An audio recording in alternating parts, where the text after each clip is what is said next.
Hello, dear friends. My name is Ben Weinstein, and I'm a teacher of mindful self-compassion.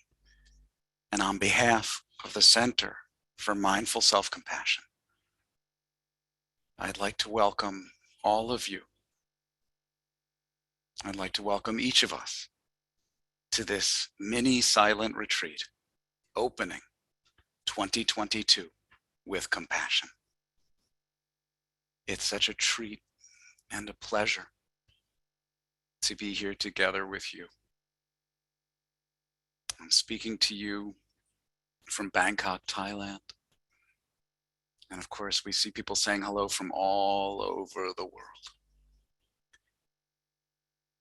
So let's just begin by taking a moment to arrive, to do a little bit of a soft landing into the here and now.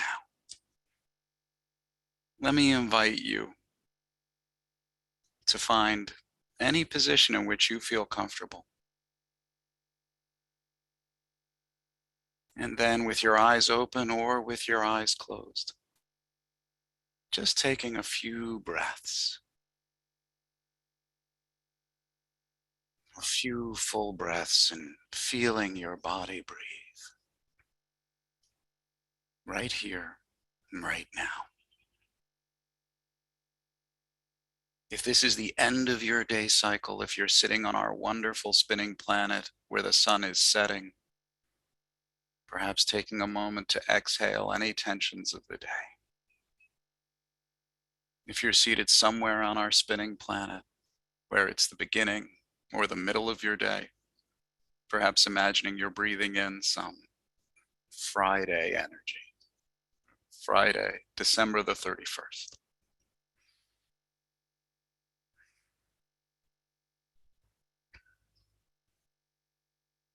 And then just taking a moment to greet yourself, perhaps by visualizing yourself sitting here in your mind's eye and offering yourself a kind smile of greeting. Perhaps by taking a moment to offer yourself some gentle touch in whatever form that touch connects for you. Even if it's just clasping your hands together in your lap,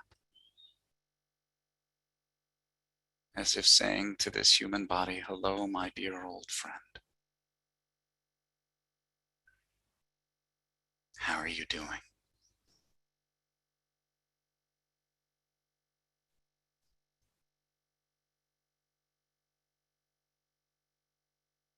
Just noticing whatever's present for you right now.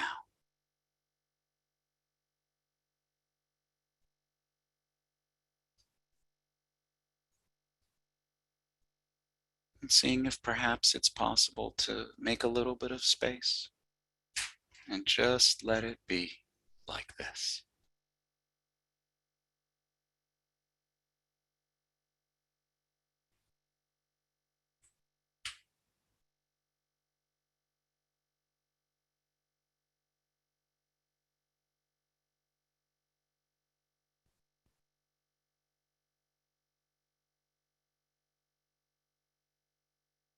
And then as you feel ready, taking a few more delicious breaths.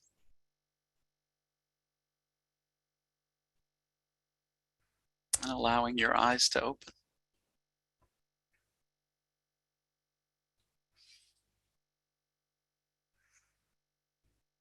And if you like, taking some moments to enjoy the beautiful garden of faces and pictures. During this silent mini retreat, we're going to receive offerings from 3 wonderful teachers who I'll introduce in a moment. And unlike our usual daily public offerings, we're going to ask you to consider resting in silence throughout the period of practice here. Silence is a wonderful opportunity to draw our intention inwards and to be with ourselves without feeling any need to be outwardly directed. If that feels right for you, if that feels nourishing, please consider taking that invitation. However, if you feel inspired and you would like to share your inspiration, your passion, your gratitude, your joy in the chat, you're also welcome to do that. Each of our teachers will share for a bit, and then we'll have a period of silent sitting. And the opportunity is just to absorb, to let whatever it is you're getting sink into every cell of your body in that period between our teachers.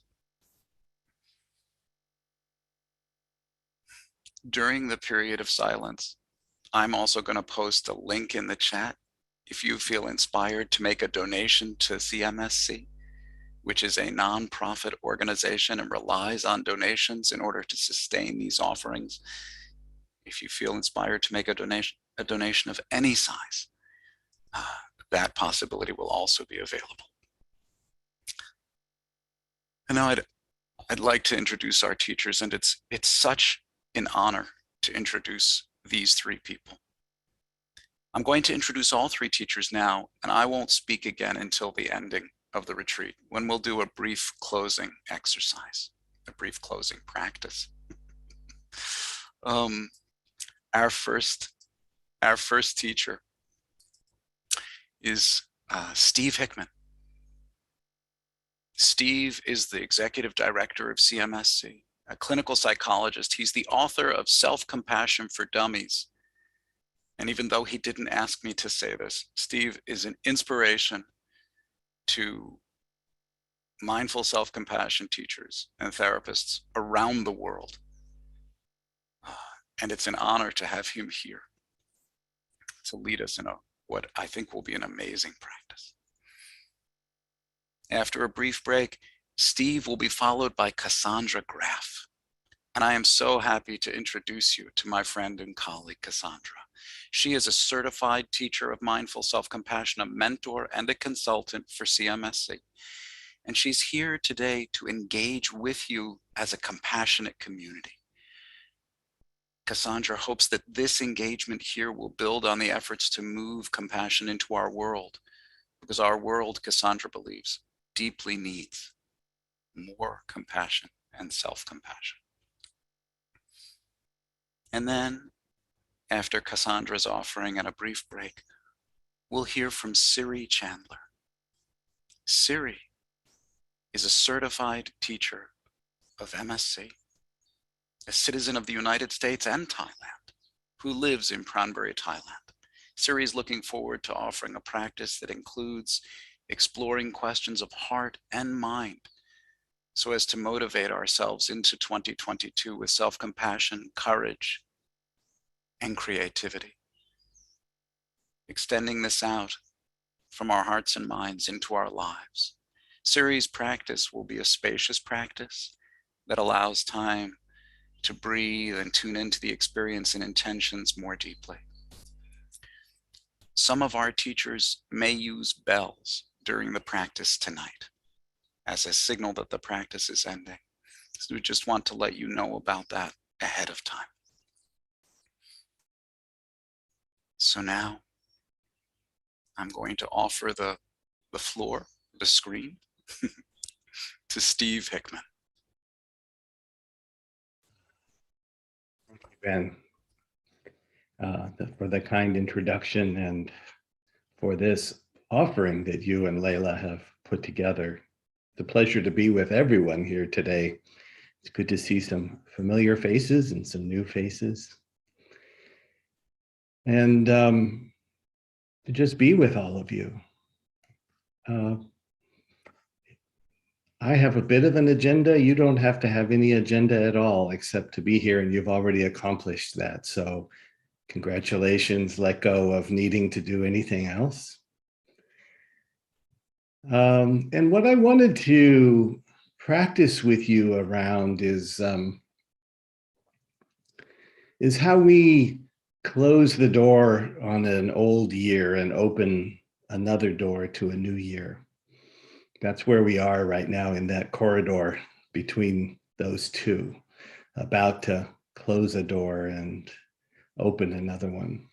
And I guess I was inspired to think about this just as these things happened. It seemed random, but maybe not.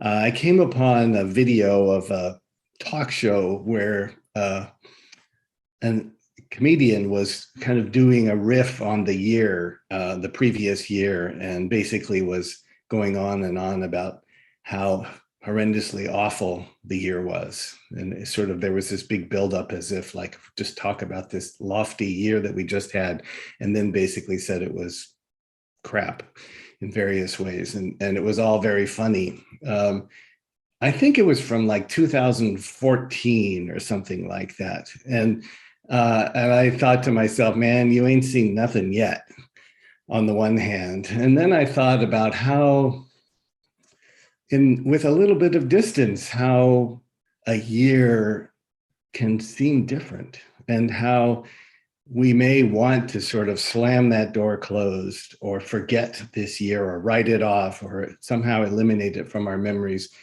But it's not really fair to the year, because there may have been some difficult things, and then there were some wonderful things, joys and sorrows and everything in between.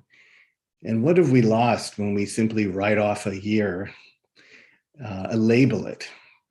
And that, my mind goes interesting places. But as a teacher of mindful self-compassion, and many of you have taken the course or taken mindfulness courses, teachers have a way of inquiring into your experience of a meditation or an exercise, where we typically want to know what happened, what were the twists and turns, what unfolded for you, what did you discover, what did you struggle with.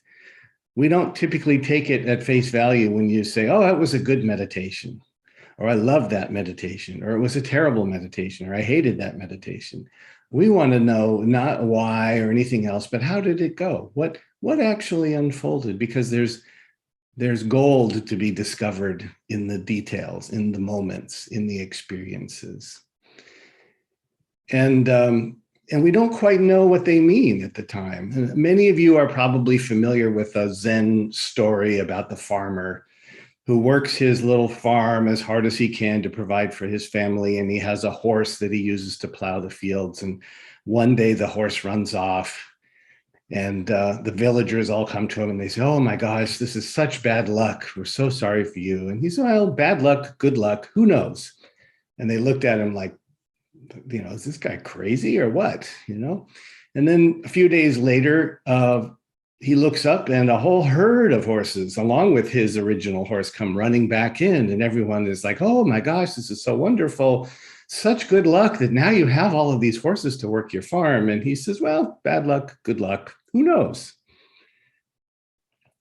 And then a little longer goes by, his son goes out to help him in the fields to train these horses. And in an accident of some sort, his son falls and breaks his leg. And the villagers are back to provide further commentary and to tell him, oh, what bad luck that your son broke his leg. And he said the same thing, good luck, bad luck, who knows? And then when the army came looking for people to serve in the war that was going on and saw his son with a broken leg, they passed him by, left him there. And then it was good luck, same story. The story goes on, but you get the picture. So maybe there is something about 2021 that you could think of as good luck or bad luck, but maybe we don't know. And maybe some things unfolded for you in this past year that seemed to have one of those labels, but we're going to take a little time to look a little bit closer to see what maybe deeper lesson was learned, or feeling was tapped into, or what other possibilities were unlocked by having been through an experience that maybe at the time you thought was good luck, maybe was bad luck.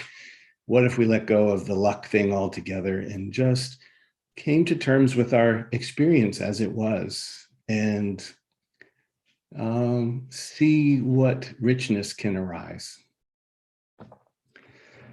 So we'll take a little time to sort of settle in to ourselves, to our own selves, and then we'll walk through the 2021. Each of you will be invited to meander through your experience of the year and the various events and moments that maybe stand out, and the invitation is to encounter them with fresh eyes from a little bit of a distance, and to see what actually was there, putting aside good luck or bad luck, because who knows?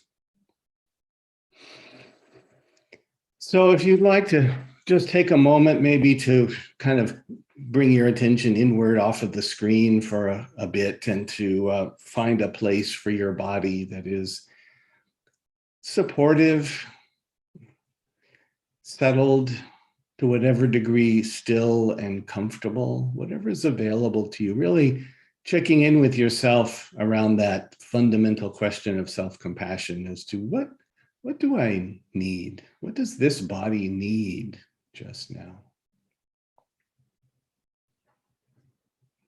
Maybe shifting the posture, maybe even having to move out of the range of your particular camera if it's on. Totally fine. Finding some degree of comfort and ease for this body.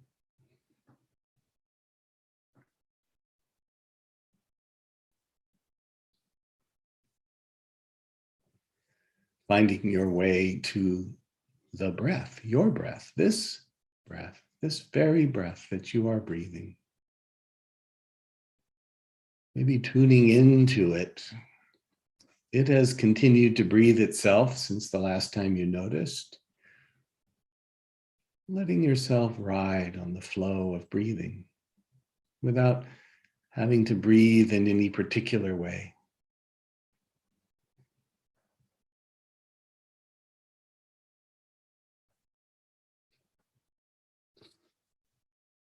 Just allowing this body to breathe.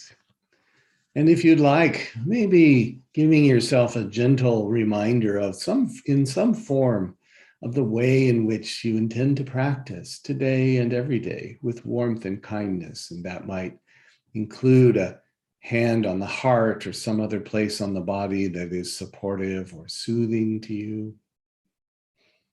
Feeling the warmth and the gentle pressure. Or maybe it's a kind and gentle inner smile of welcome to your own self. Welcoming yourself into this moment, at this place, at this time. Ah, here you are. So good to see you.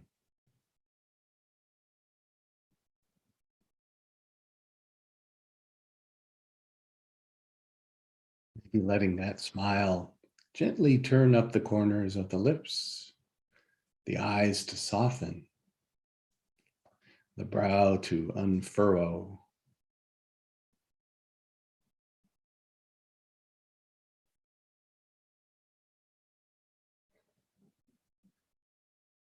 To feel the gentle movement of the in-breath and the out-breath.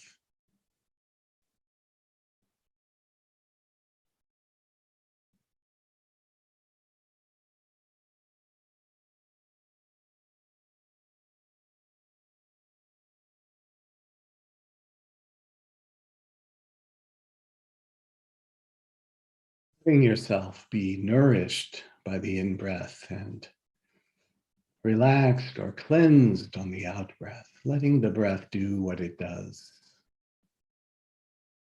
Each breath.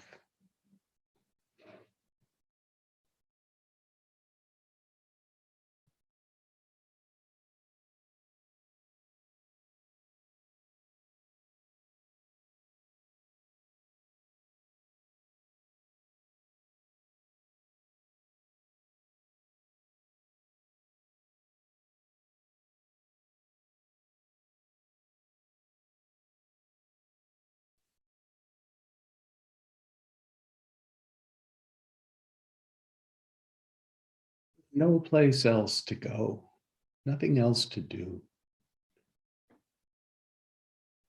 but to be here in our own presence.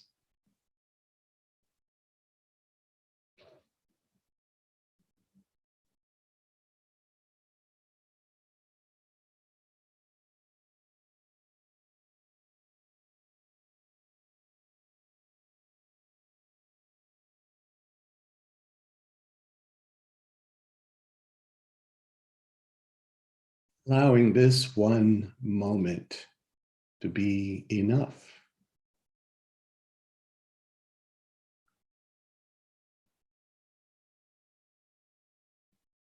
perhaps allowing each breath to be enough.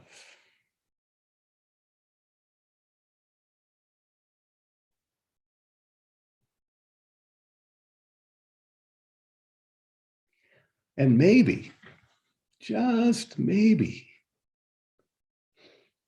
allowing this one here, the one who is breathing, to be enough.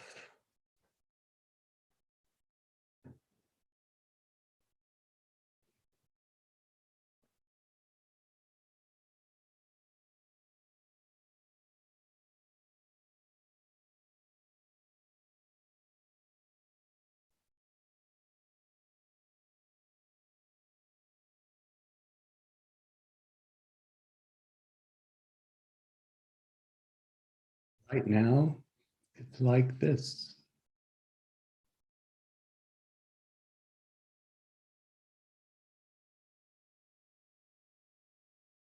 Right now, I am like this.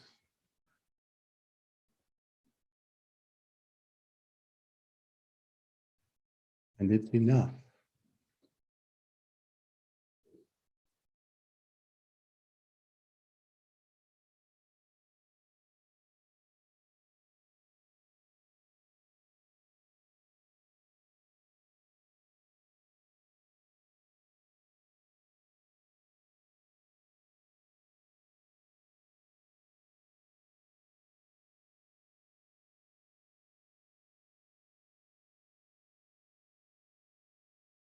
Perhaps appreciating, to whatever extent possible, the reality of your presence in this moment. That you are the one who has wandered, trudged, and dashed and traveled through this life all these many years, all these many days and hours and minutes. And here you are, here we are, each of us having traveled our own journey.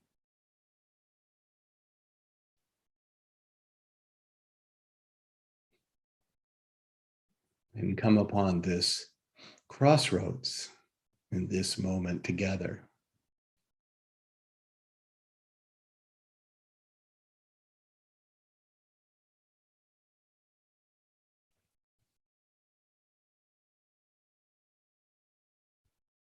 Each of us fully and completely ourselves.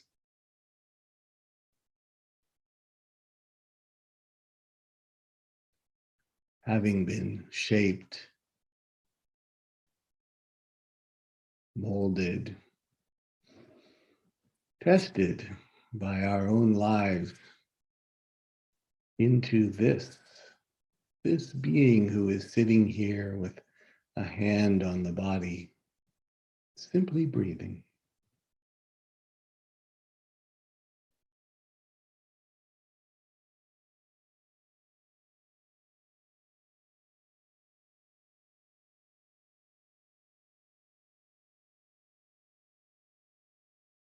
All our trials and tribulations, our challenges, our successes and failures, our highest highs and our lowest lows. Here we are today,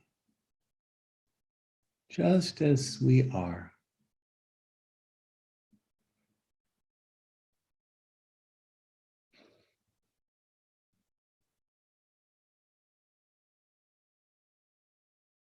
Fundamentally whole, complete, imperfect works in progress.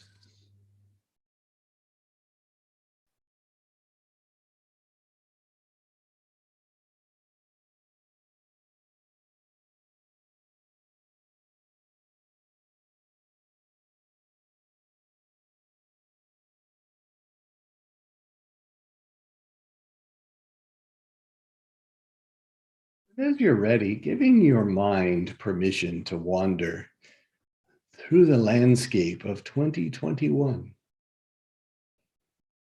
your 2021.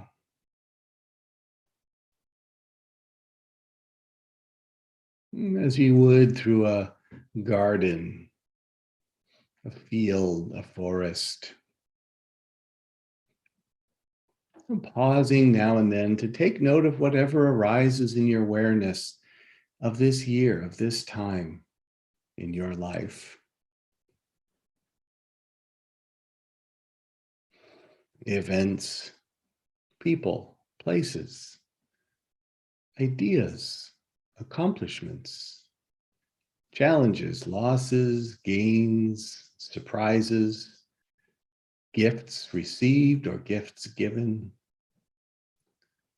births, deaths, marriages, divorces, milestones passed or not achieved yet, breakthroughs and stuck points, wins and losses, high points and low points, and all the varied terrain in between.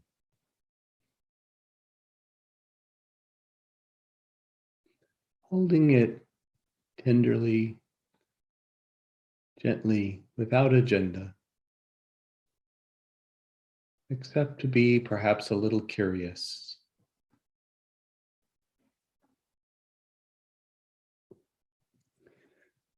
Allowing yourself to linger with any particular point of interest without judgment and with as much patience as you're able to muster, to simply consider it, to re-encounter a particular memory or event,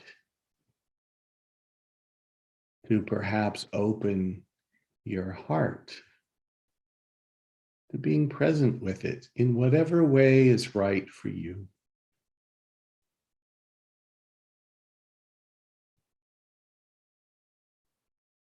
Notice what comes up for you as you recall this particular event or moment. And most importantly, give yourself whatever you need in each moment as you do so.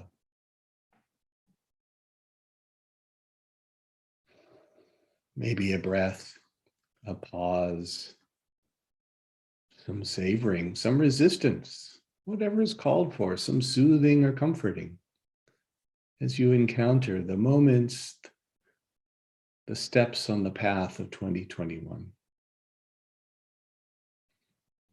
Maybe a little reflection, maybe a little mental distance, whatever is called for.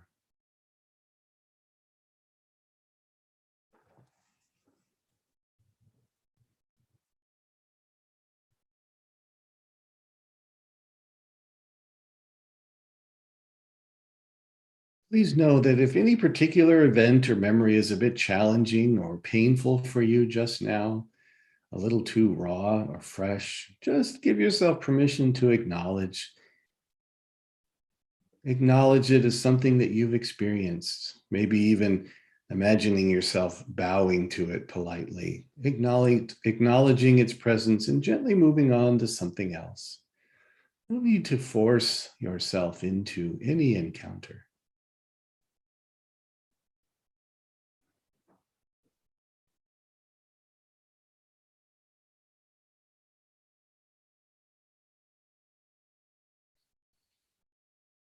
Maybe notice your tendency to apply a label of good or bad, good luck or bad luck. See if you can watch that tendency and take the stance of the farmer. Who knows?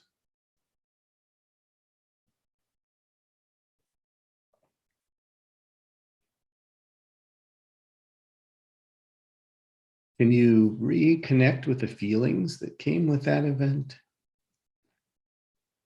Can you see any deeper meaning or lessons or opportunities that this experience brought you, even if you weren't aware of it at the time?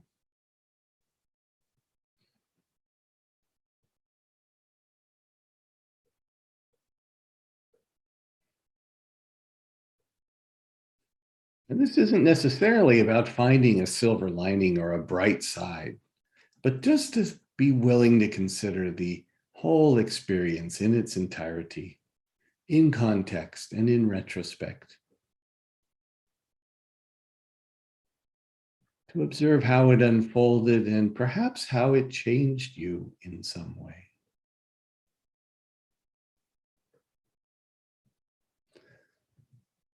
maybe it didn't change you at all. That's okay too.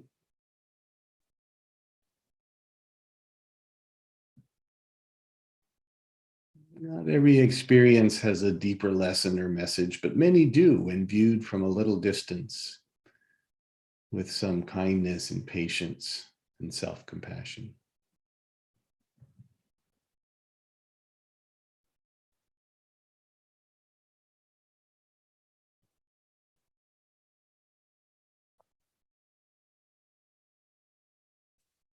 Taking your time, being curious and patient,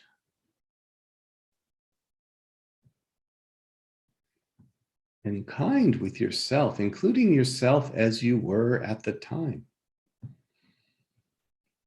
Because today you are a little bit different than you were then, as we all are.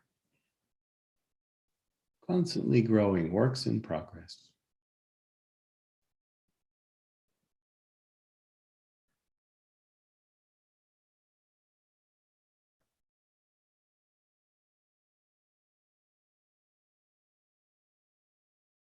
Whenever you feel ready, letting go of that particular event and meandering on to the next one, whatever arises. No need to rush. There is no destination.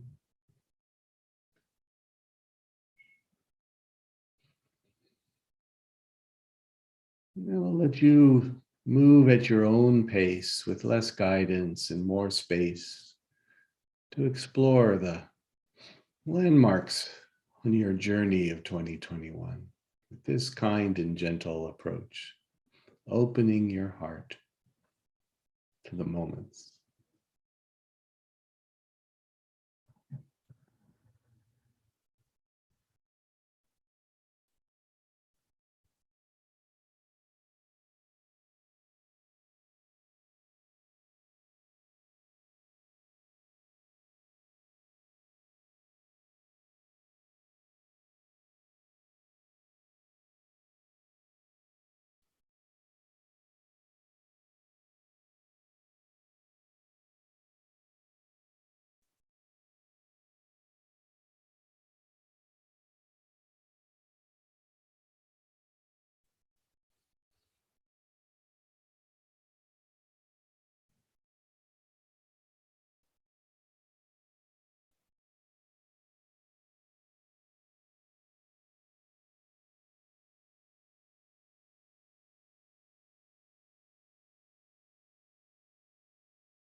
Checking in from time to time in case the mind has wandered or drifted, inviting attention back to the pathway through your 2021, maybe finding another item, event, experience. Maybe taking note of the tendency that we have to look for problem areas, to look for the quote bad luck items, and making sure you make some room for some more uplifting experiences of 2021, some breakthroughs, some successes, some gifts, some joys. Holding them with equal kindness as any other.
Always the opportunity to return to this moment, this breath, this body, to reconnect to the warmth and kindness of self-compassion. Remembering that we can be patient, that we can move slowly with warmth and curiosity and self-care.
Allowing yourself to feel the impact on you of these various events, both at the time, but more importantly now, as you sit here, looking back, the wisdom of hindsight, of perspective,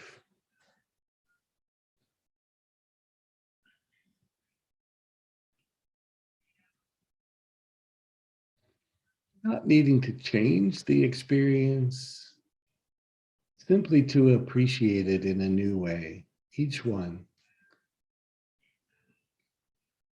with a little bit of distance, a little bit of warmth, a little bit of healing or learning or growing or shifting.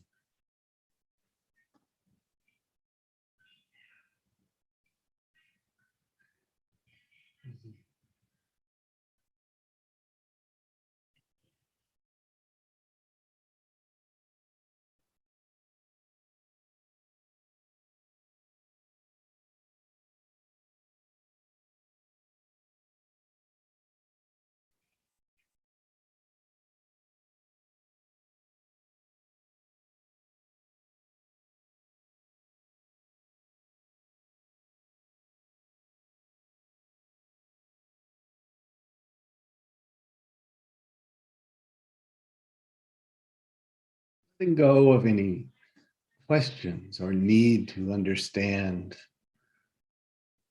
if you can, just learning to love the questions themselves, as Rilke says.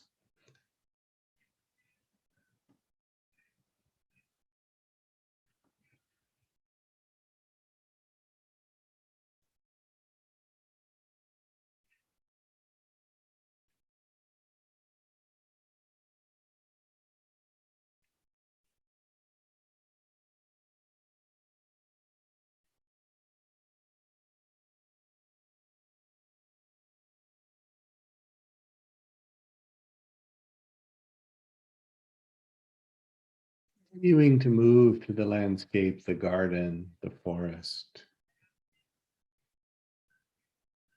with curiosity, with patience, with equanimity, perhaps.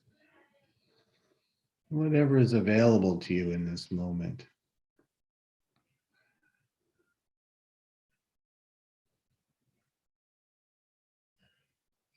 Encountering these memories, these experiences with a perhaps calmer nervous system,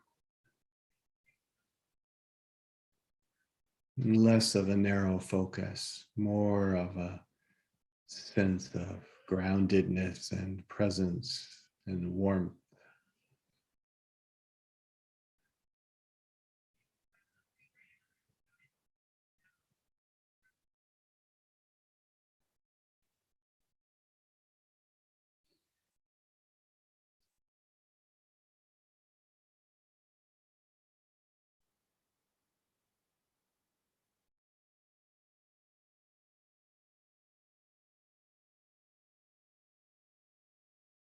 Perhaps as you're ready, turning attention to you, this one here, as you are today, in this moment, a product of all of the experiences that you have had from the beginning.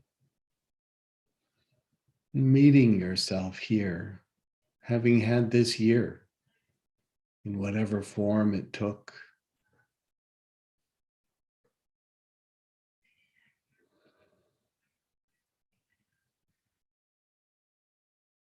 See yourself in this moment of time, still fully human, still imperfect and a work in progress, still with a kind and good intentioned heart. A simple wish to be happy and free from suffering, just like everybody else gathered here and everybody else on the planet.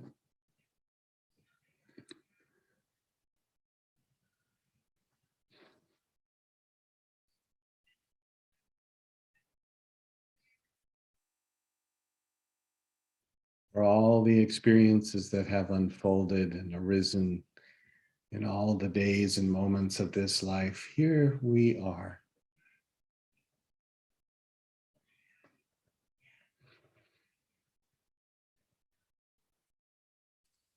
Perfectly imperfect.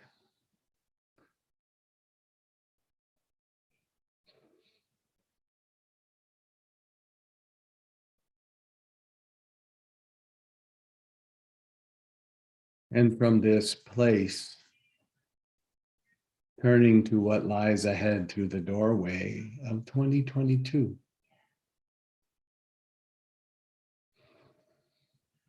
Might there be some way that would serve each of us if we could carry forth this open-hearted stance into the new year, into whatever unfolds tomorrow or the next day or next week or next month,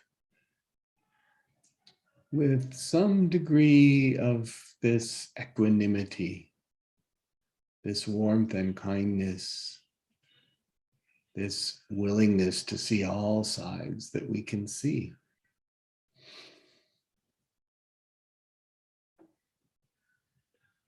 To say, good luck, bad luck, who knows?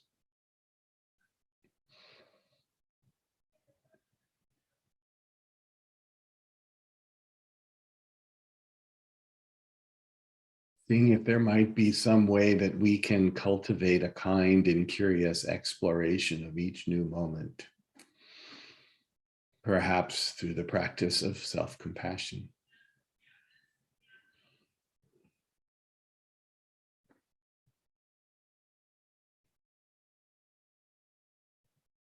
Setting aside judgment and labels and whenever possible, and instead exploring each experience just as it is, just like this.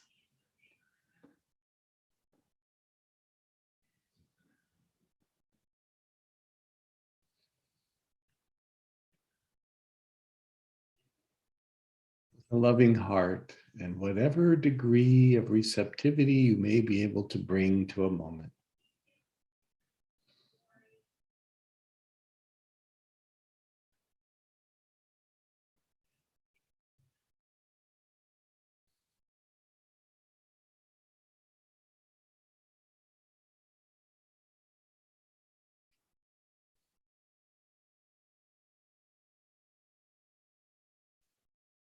You need to bring this open heart to the moments yet to come.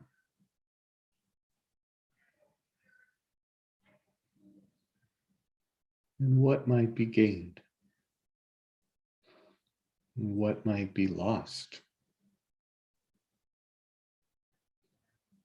What might be learned?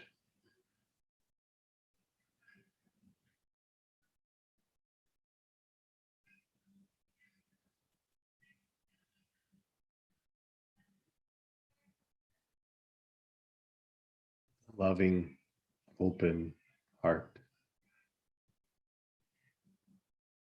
Yours. This one.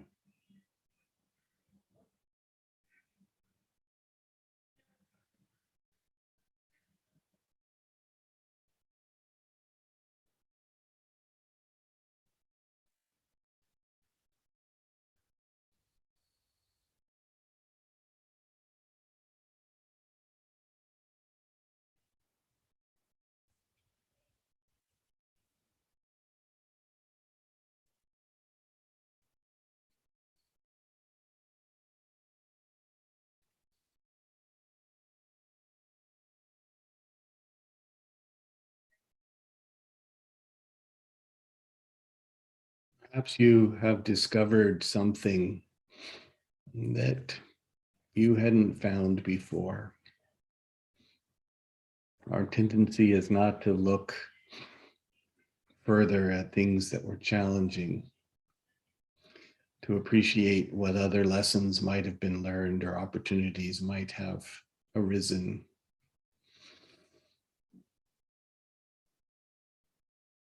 But sometimes we can be surprised.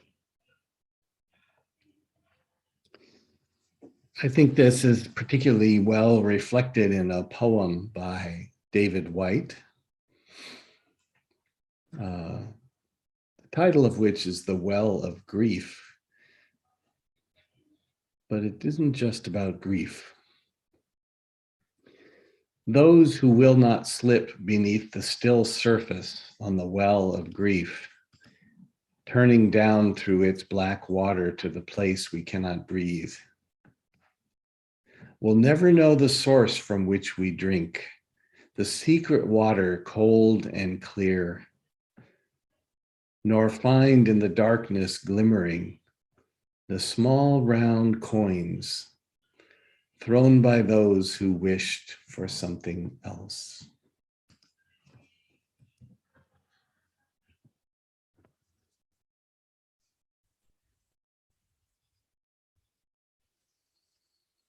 Finding in the darkness glimmering the small round coins thrown by those who wished for something else.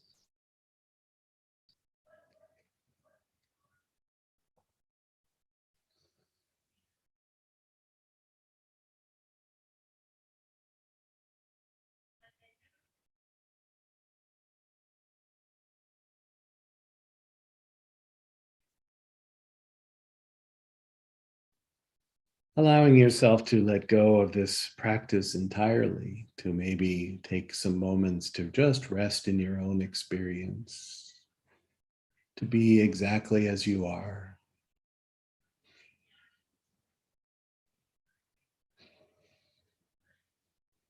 To settle, to ground yourself, to bring yourself kindly into this gathering again.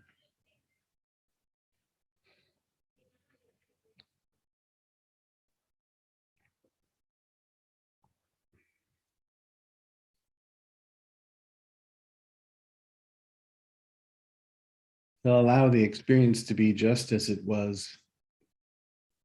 Nothing needs to be done with it.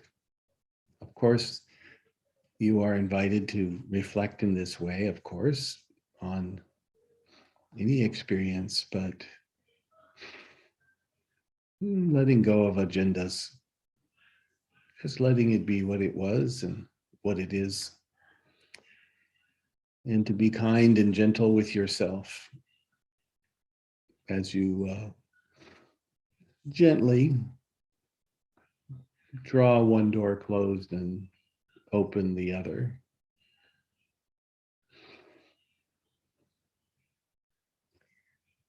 May you have a happy and fruitful new year, and thank you for your kind attention and for your practice in particular.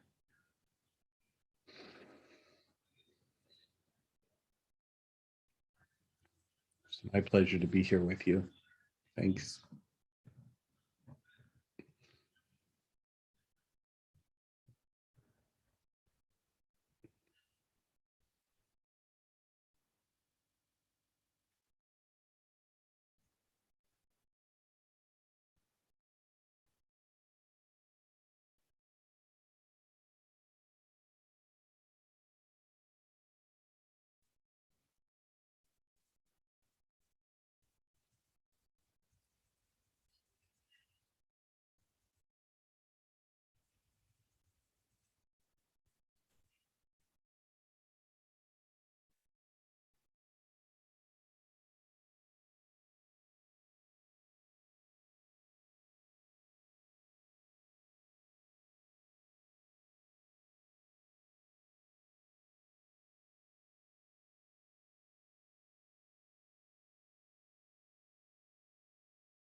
Cassandra, could you unmute yourself, please?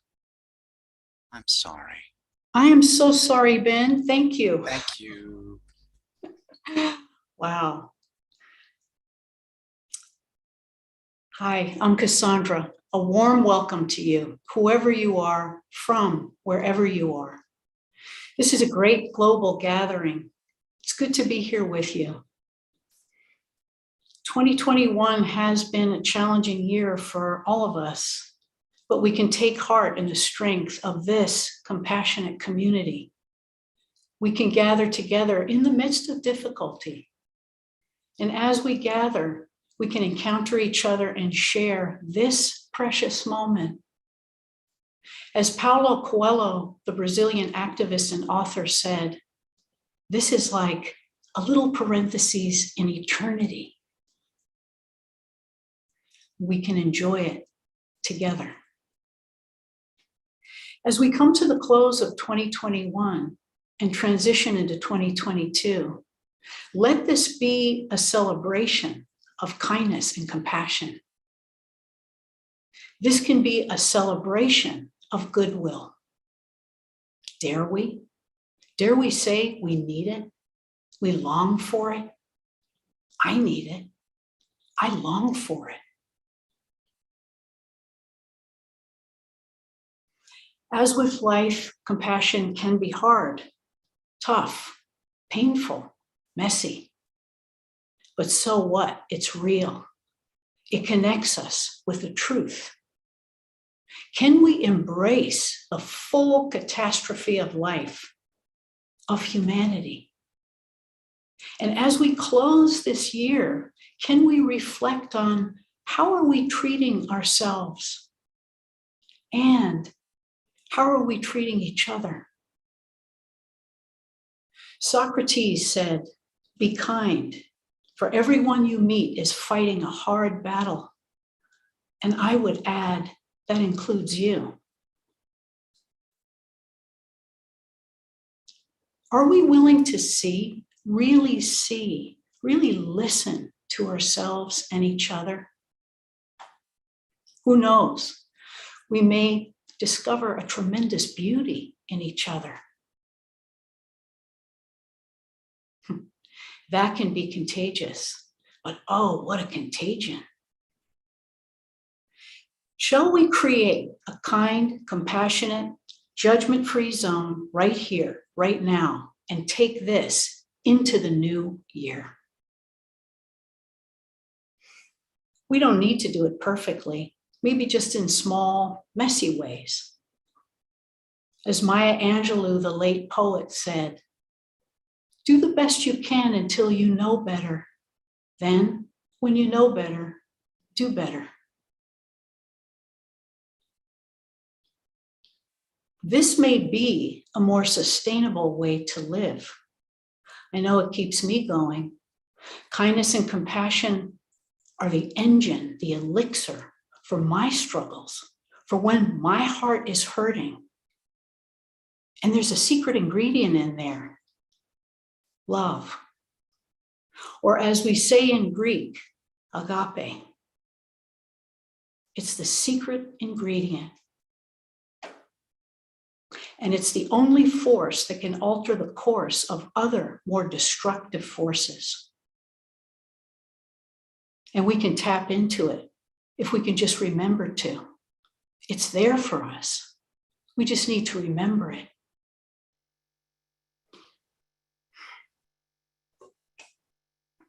What would it be like to intentionally bring these qualities, I would even say powers, forward on purpose?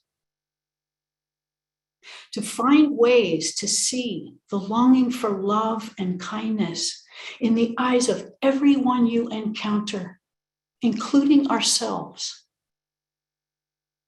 Like right now. Can you see it in me?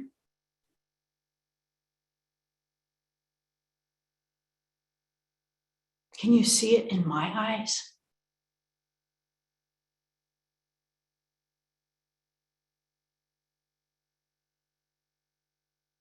What if we remembered this every day?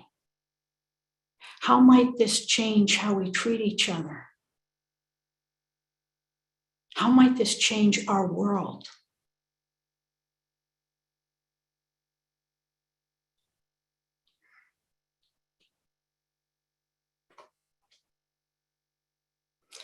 You can get playful with this.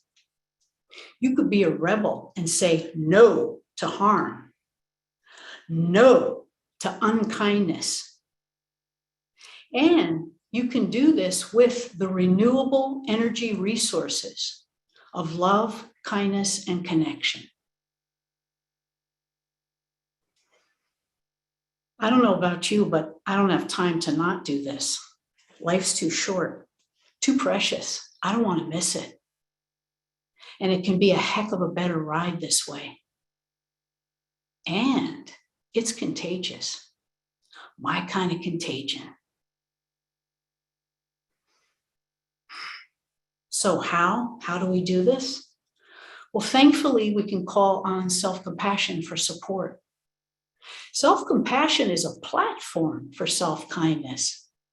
We could park on that platform every day and ask ourselves, what do I need? What do I truly need right now?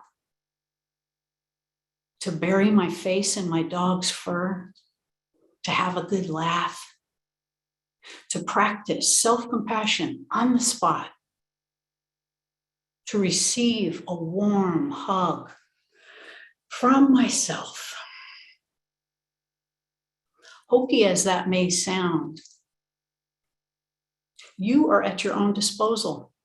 What you need may only be a choice away. And we know that the kinder and more compassionate we are with ourselves, the more this grows toward others. We actually become more compassionate to others, and I would say more sustainably compassionate, because we're continuously resourcing ourselves so that we don't become depleted, so that we don't lose ourselves. It's good all around. Everyone benefits. In the words of Albert Einstein, our task must be to free ourselves by widening our circle of compassion, to embrace all living creatures and the whole of nature in its beauty. Let's practice together.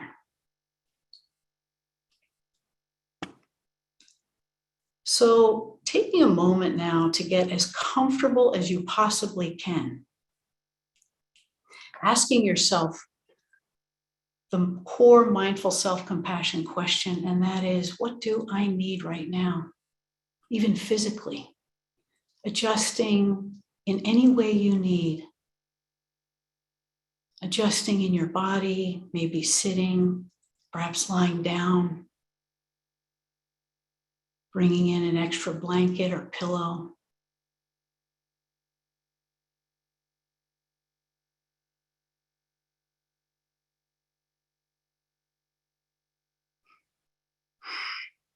And then as you are ready, closing your eyes, either partially or fully, or leaving them open if you're more comfortable. And taking a few deep breaths.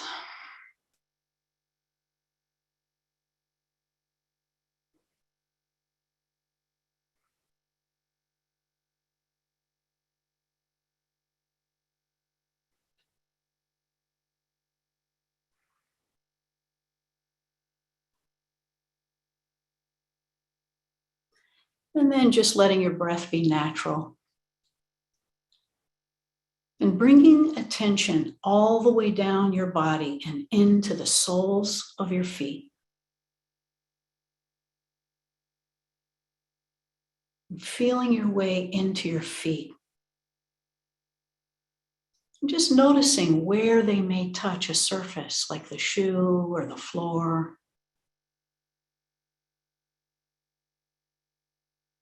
Feeling your connection to the ground. and by proximity, the earth, which is, after all, where we come from.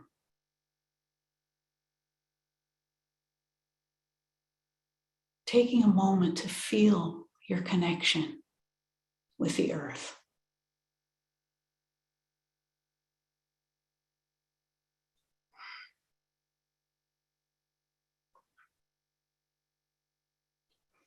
Aware of your body making contact with the chair or the couch or the floor, whatever it is that's holding you.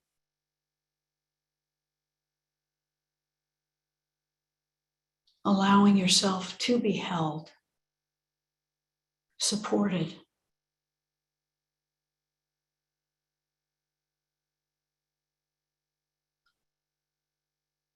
Knowing the earth is always supporting you.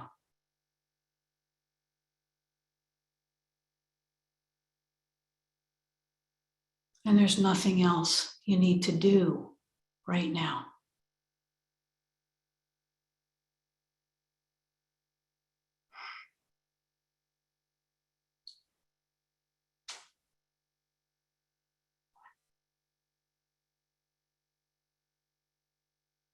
Bringing your attention inside your body now, noticing what's there.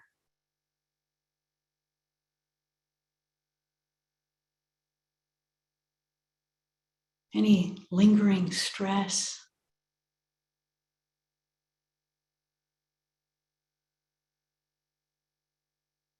And now you may want to check in with how you're doing.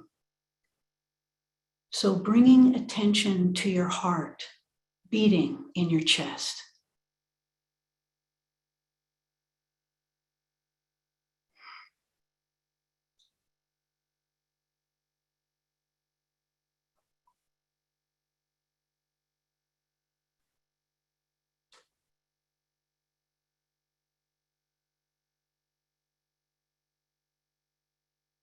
This heart, so much more than a miraculous pump. A part of us that houses our emotions.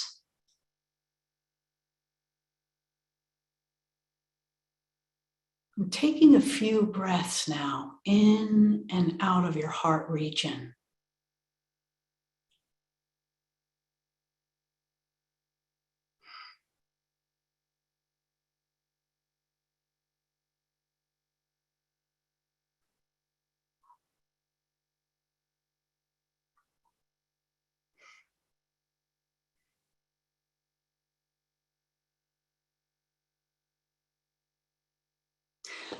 Noticing what emotions may be here for you right now. A sense of contentment, uneasiness,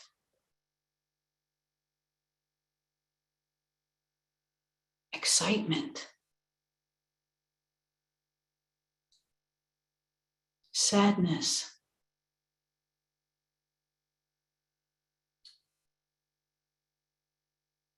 joy.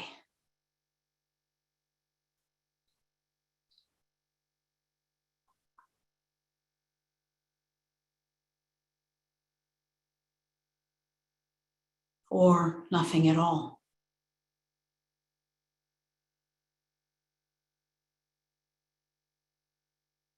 Whatever may be here for you right now, can you make some room for it, if only for this moment?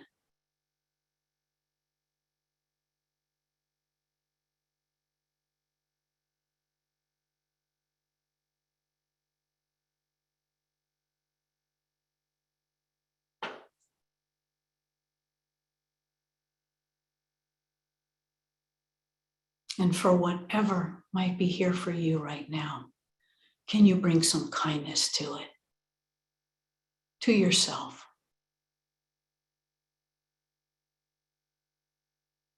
Just because.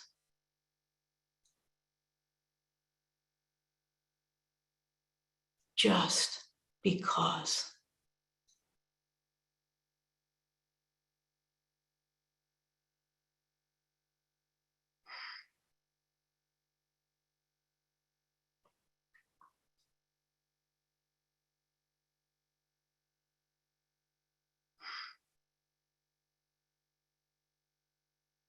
And now, beginning to feel your breath moving in and out of your body.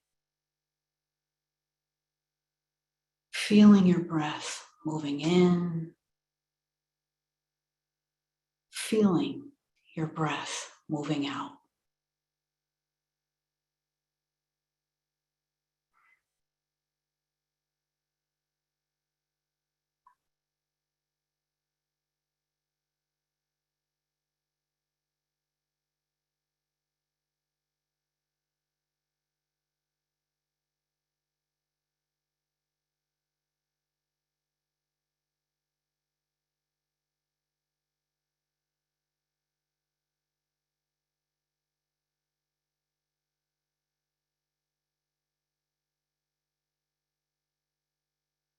Allowing your breath to nourish, even energize you with every in-breath.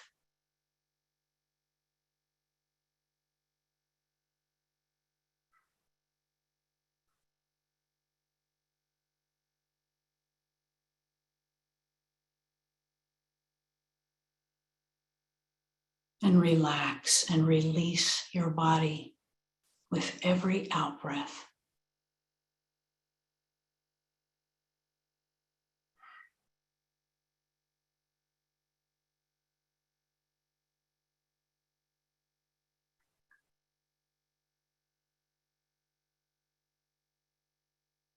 If your mind wanders, simply bringing it back to the breath.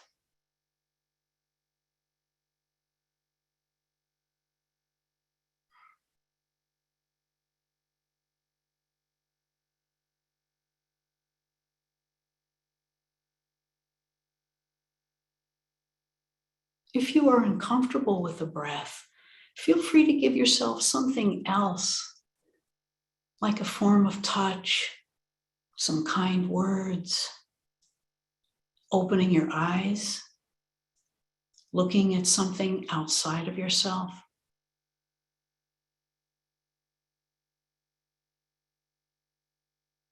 Giving yourself what you need in any given moment.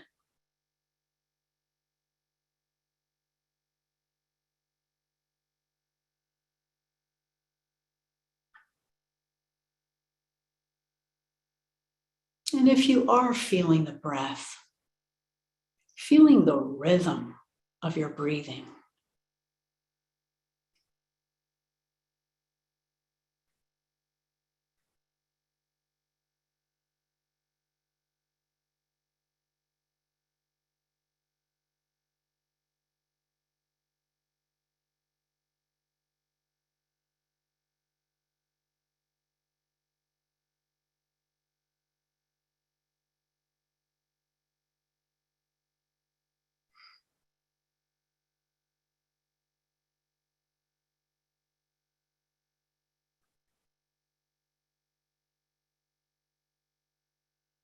and if you like, allowing the breath to rock you, gently rock you.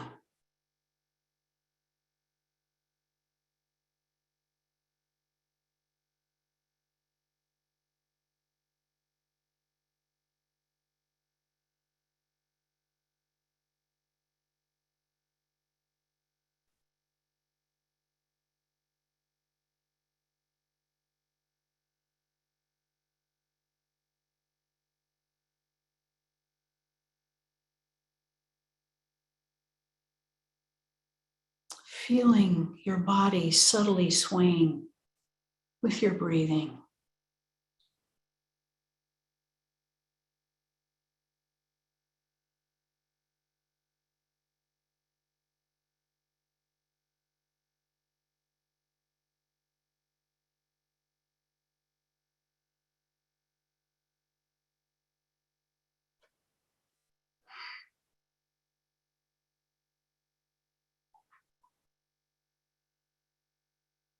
And now, beginning to feel just the in-breath.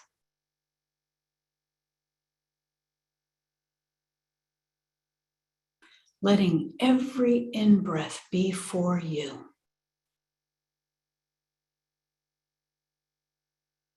Breathing in for yourself, and then just releasing the out-breath.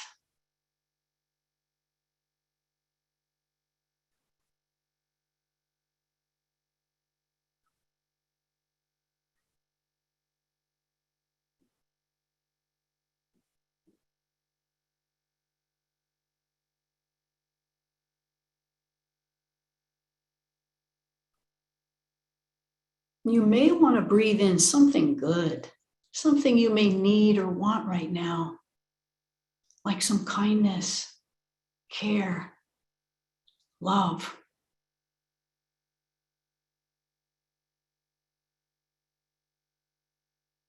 What feels right for you right now?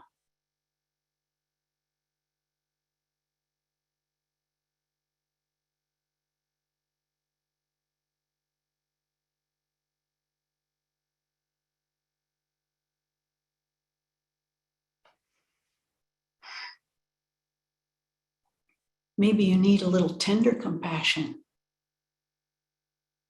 some soothing,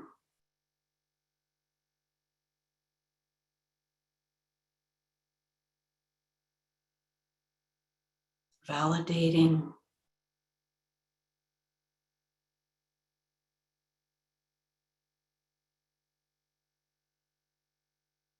encouraging.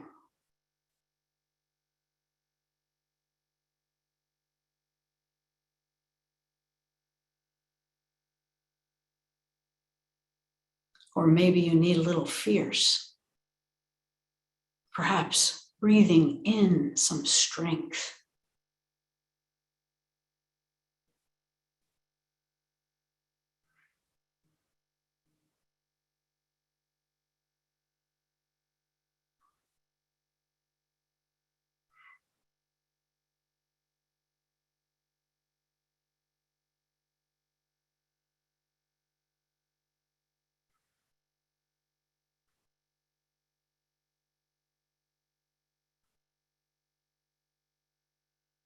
Clarity.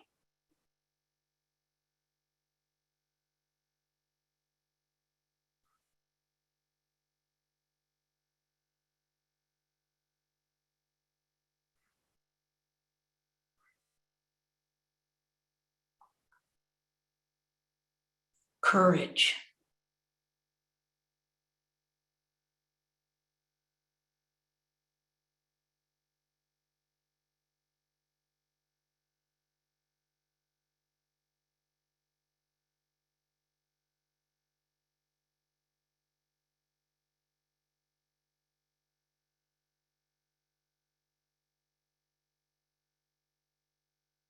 Or maybe you need a little bit of both, some tender and fierce. Perhaps experimenting, seeing what you need.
And now, focusing on your out breath, just releasing in your body with every out breath.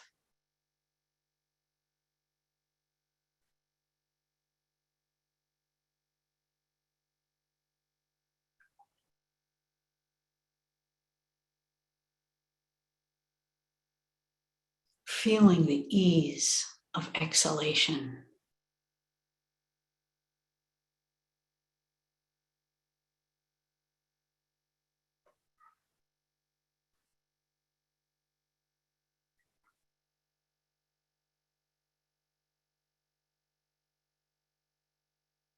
bringing to mind someone you love or someone who may be struggling in some way.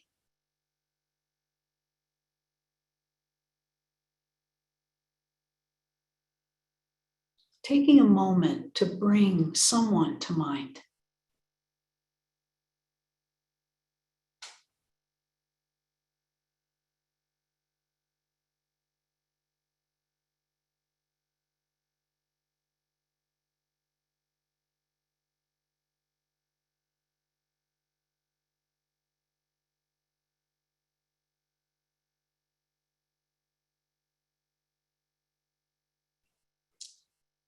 And now really seeing them in your mind's eye. Seeing their face, their expression. Noticing how they may be sitting, standing, or laying down.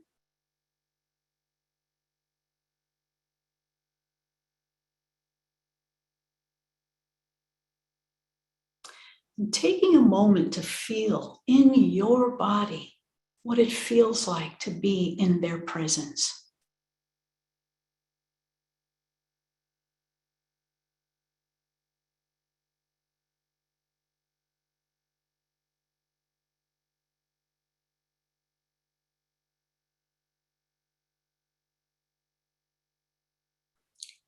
And breathing out for this person or being.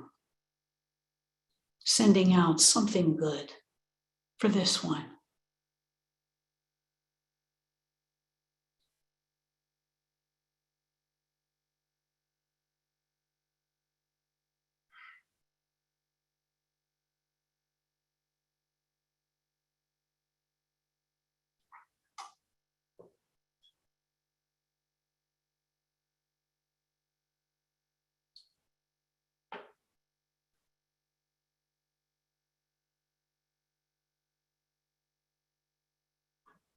And now breathing both for yourself and for another.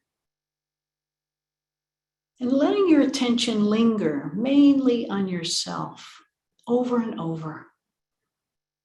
And when it feels right, only when it feels right, breathing out for another.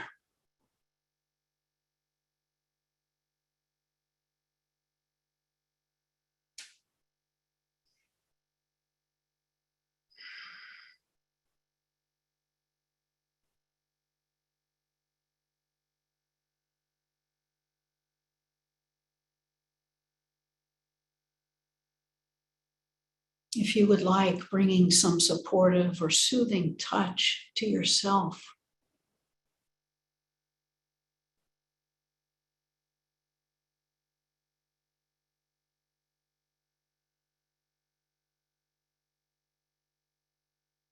And savoring the sensation of breathing in and out.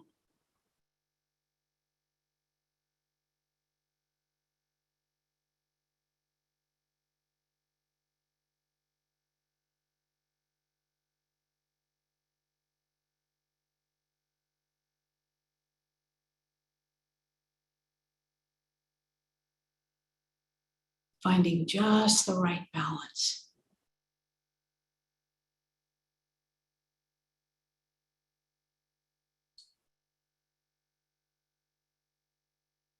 Bringing in tenderness or fierceness for you and out for the other.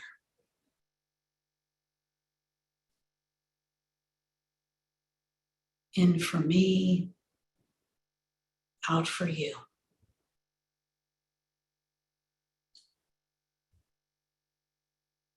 In for me and out for you.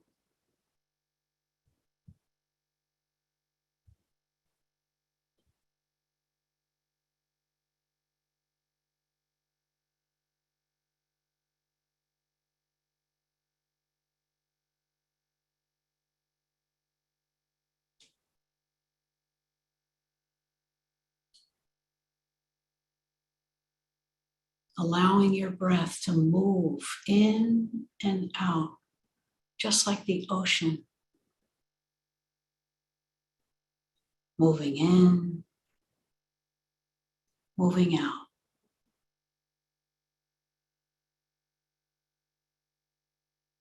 Moving in,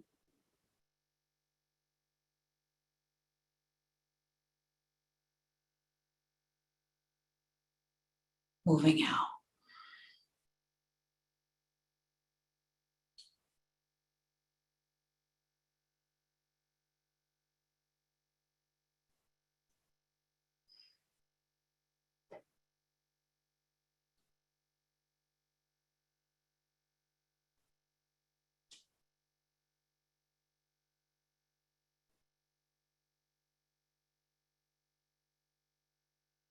Letting yourself be part of this limitless ocean of compassion.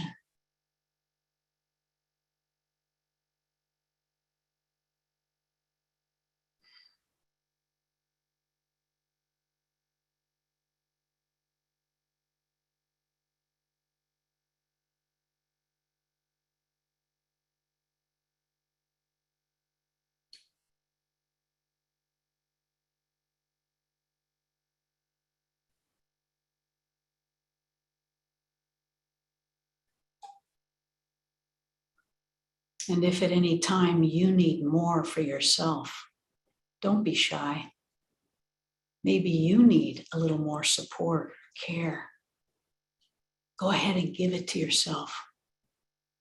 And stay there as long as you like.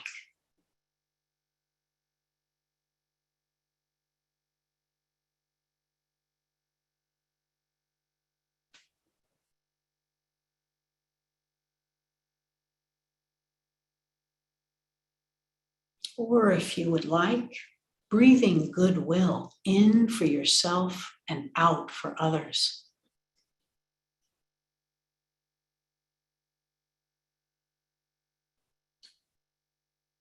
Letting goodwill ride in with every in and out breath.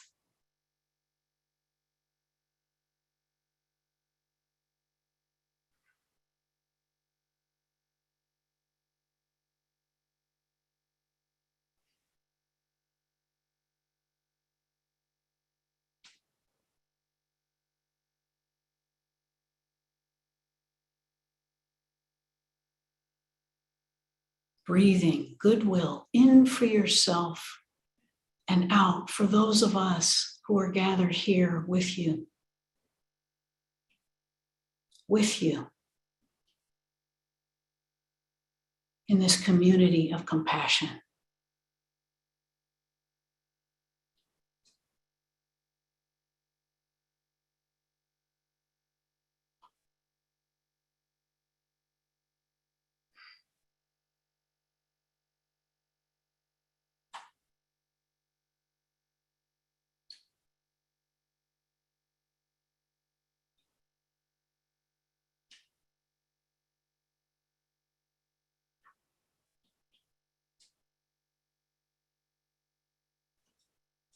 Expanding this to where you live, your community,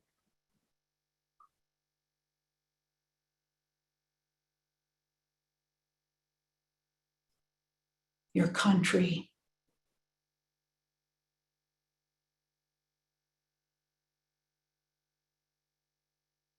our world.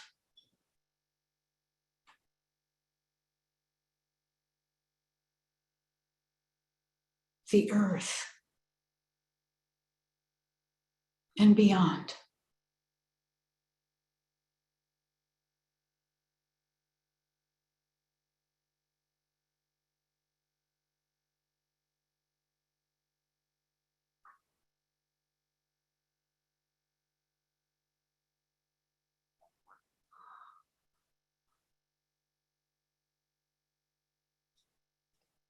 And now releasing the practice and resting in your experience, however it is.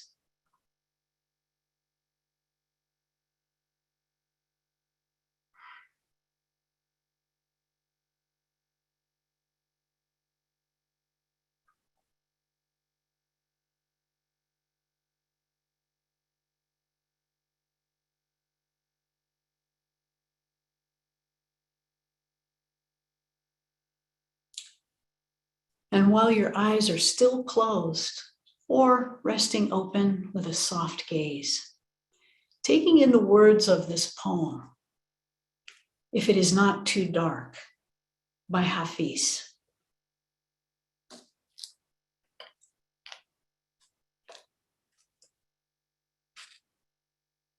Go for a walk if it's not too dark. Get some fresh air. Try to smile. Say something kind to a safe-looking stranger if one happens by. Always exercise your heart's knowing. You might as well attempt something real along this path. Take your spouse or your lover in your arms the way you did when you first met. Let tenderness pour from your eyes the way the sun gazes warmly on the earth. Play a game with some children. Extend yourself to a friend. Sing a few ribble songs with your pets and plants. Why not let them get drunk and wild? Let's toast every rung we've climbed on evolution's ladder. Whisper, I love you. I love you to the whole mad world. Jump to your feet, wave your fists, threaten and warn the whole universe that your heart can no longer live without real love.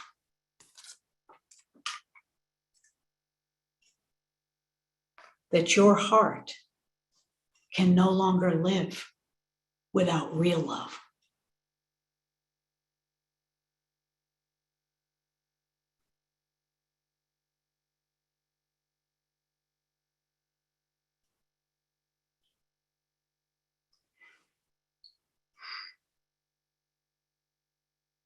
When you are ready, opening your eyes if they've been closed, and giving yourself what you need.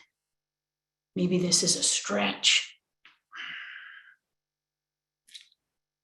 or maybe it's taking a look around the room or the environment that you're in right now, noticing familiar objects or furniture.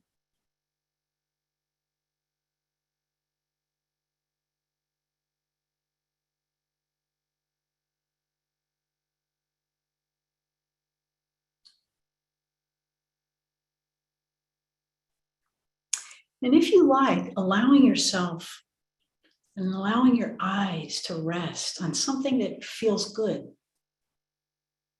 letting yourself enjoy it.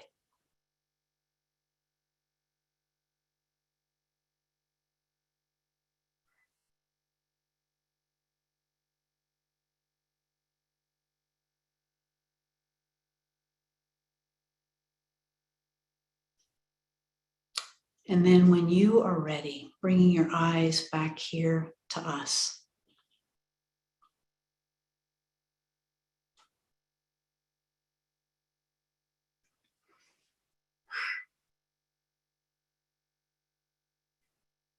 Shall we renew in this? The Greeks dance when they're in joy, in celebration. They also dance when they're upset, mad, glad. The Greeks dance when they're brokenhearted and open-hearted. We dance in compassion, in the full catastrophe of life. So what do you say? Should we dance? Should we go into the new year shouting, Opa! Opa! Thank you for being here with me. I've thoroughly enjoyed it. And now we'll have a bit of a break.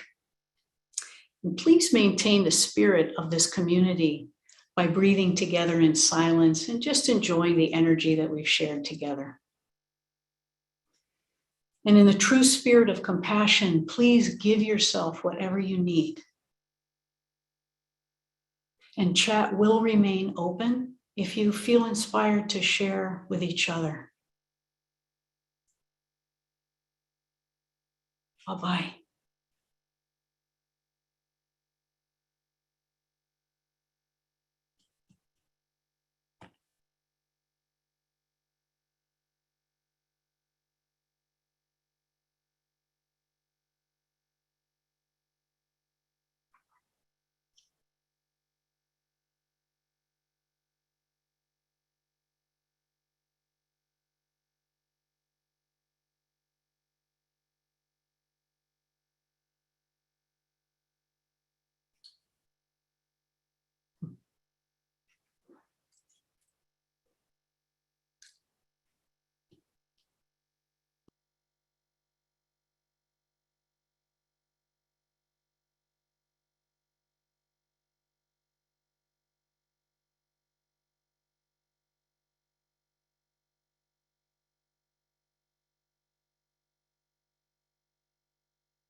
So a warm hello from Thailand. Could you give me a thumbs up if you can hear my voice? Oh, good. So thank you. It's a real honor to be here and have this opportunity to shift into 2022 with you. So those of you in the Austral Asian countries, you know we're already into December 31st, and the festivities here have already begun. So I live near the sea, and my neighbor, there's a resort right next door, and they started partying at 6 a.m. this morning. And so they had all this loud music and a lot of bass, but they said they would stay quiet for 45 minutes. But I just wanted to warn you that we might have background noise, background music, I should say. So a new year, new beginnings, a really good time to pause and reflect on how things have been and how we might like to move forward into the future. So I understand that all of you have been in the flow of practice already with Steve and Cassandra. So I'll do my best to keep the intro as short as possible so that we can drop back into practice as soon as possible. So what I wanted to share with you is a practice that I come back to again and again and again, as it helps realign me with that which is most important. And this practice was originally inspired by one of my core meditation teachers, Alan Wallace. He's a contemplative philosopher, author, very interested in science and quantum physics. So he inspired this practice, but it's been adapted to be infused with the essence of MSC. So what we'll be doing, if you wish, is we'll be exploring questions of the heart and mind as a way to set our motivation for the new year. And we're not doing this to whip us into shape, but rather in the spirit of kindness and care for ourselves.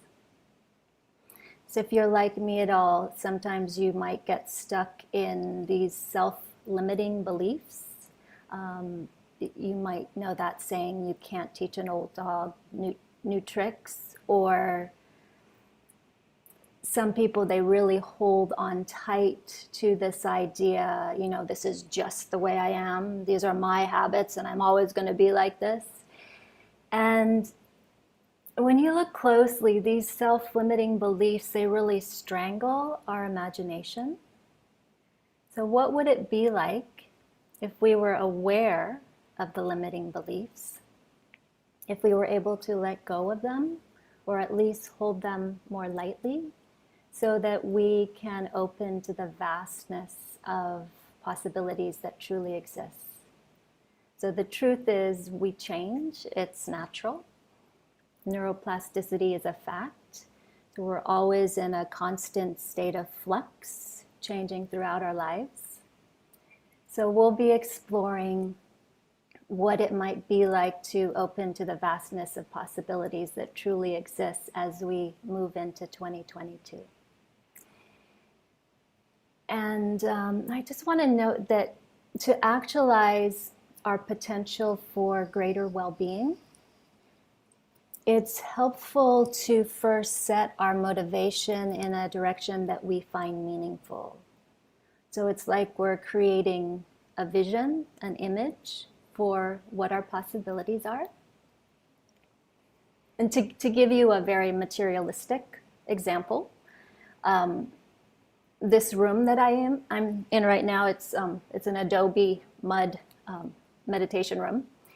It didn't magically emerge out of thin air one day, but what happened was many, many years ago, my husband, he had this dream to build a house. And then he started drawing images of what he wanted the house to look like. And then he shared the images with, the architects, the engineers, and many years later, it came into being. So this room became a reality because of his vision. He planted the seed, yeah? So vision is key. It sets the stage for what is possible. So in this practice, it may help us find some of our deepest wishes, or actually, usually we're just remembering because we forget. And I want to note that these need to be realistic visions, aligned with reality. If I have a deep wish to be 20 years old again, not happening. It's not aligned with reality. So we're looking more at the deep, heartfelt wishes. They're kind of in line with the loving kindness phrases from MSC. May I live with more joy, playfulness, gratitude, compassion. So wise wishes that can be cultivated, tuning into the heart. There are 190 people in this Zoom room, so there will be 190 different meditations happening because we all have our own unique heart desires that are very personal. So for the practice, I'll start with settling the body and mind, coming back into more presence. And then we'll shift after about 10 minutes, we'll shift into a more creative aspect of the mind. I'll be asking questions, a series of 3 questions. And it's important to not try to intellectualize or conceptualize the answers, but rather let the questions arrive, drop into awareness, and see what bubbles up. So we're using the questions as a way to connect more deeply with our hearts. And keeping it simple and easeful. So this meditation, it does use visualizations, our imagination. And if that's difficult for you, then just be easy with yourself and see what comes up. So using your own style, being a little bit playful, if you wish, I encourage it. And if, as always, if any feeling of angst, dis-ease, overwhelm, if any of that comes up, or if you start getting lost in a story or a narrative, know that you are always, always in choice. So feel free at any time to shift your attention elsewhere, to sounds, to feeling into the body, grab a cup of tea or take a walk. So offering yourself compassion if needed. And also, if you don't connect with the words that I use, then customize, make them your own. So making this practice your own. Okay, so we're ready to shift in to the meditation.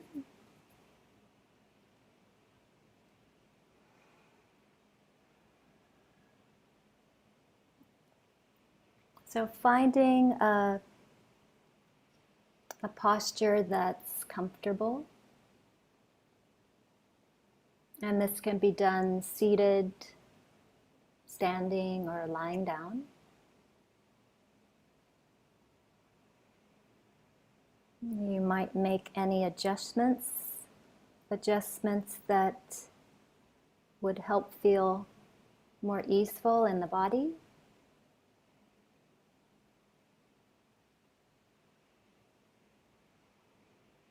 Allowing the eyes to close softly. You might like to have a soft gaze if that feels better.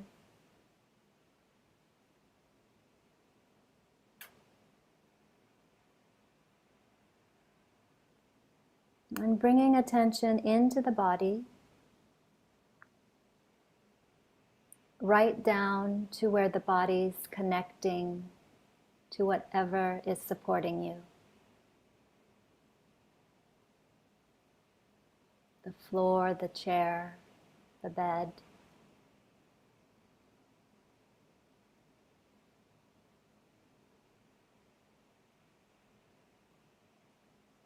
Letting the body weight sink more and more deeply into what you're resting on.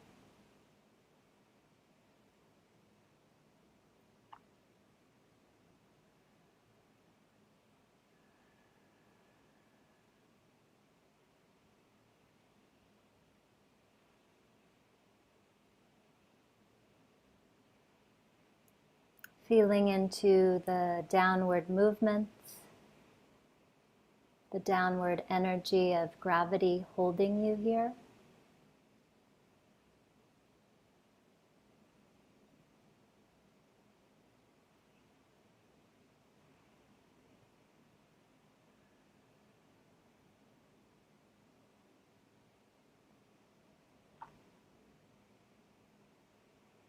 So feeling grounded, but also feeling the height of you. Up through the back, neck, head.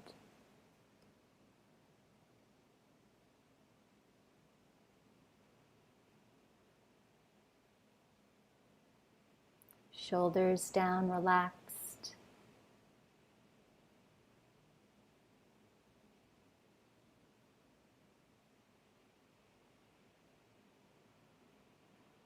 Allowing the muscles in the face to be soft, especially around the eyes.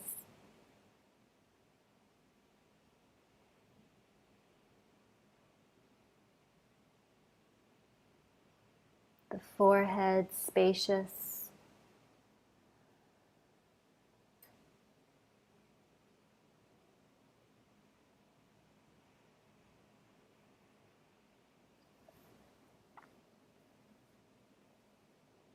And if you like, placing one or two hands over the heart center or another supportive place.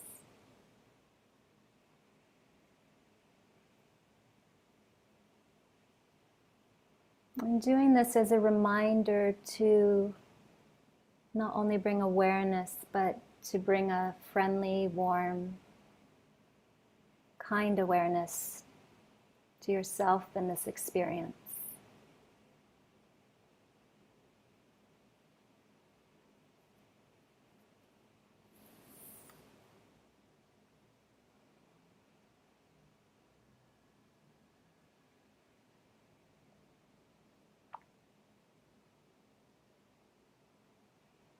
So you can leave your hands here or let them rest at any time.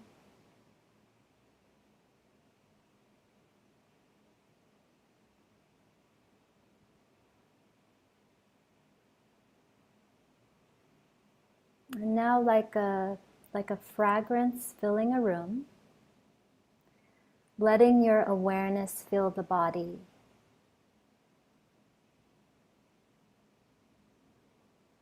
Being aware of the whole range of sensations arising in the body.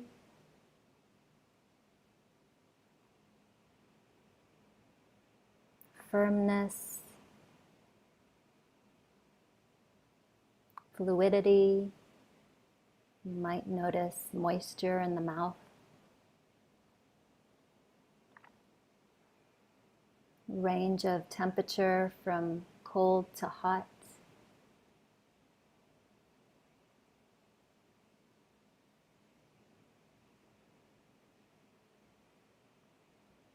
Vibrations, movements in the body. Or just simply observing with a kind, curious attention.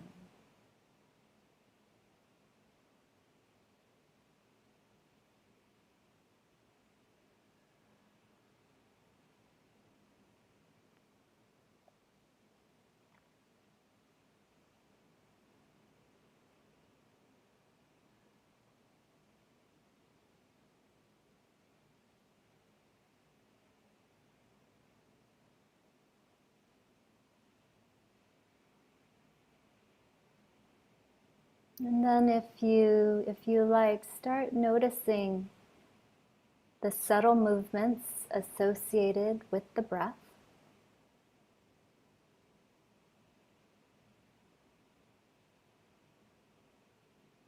The very subtle expansion on the in-breath. And the softening down on the out-breath.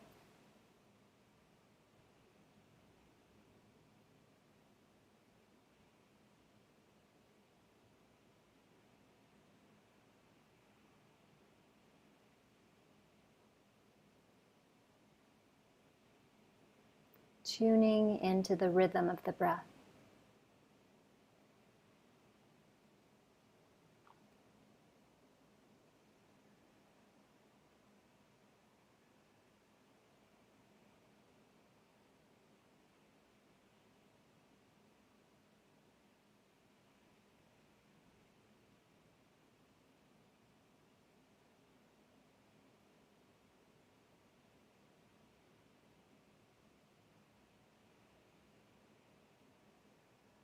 It's sometimes said that the best way to practice is to make it as enjoyable as possible. So when we take delight in the breath, it might be easier to pay attention to.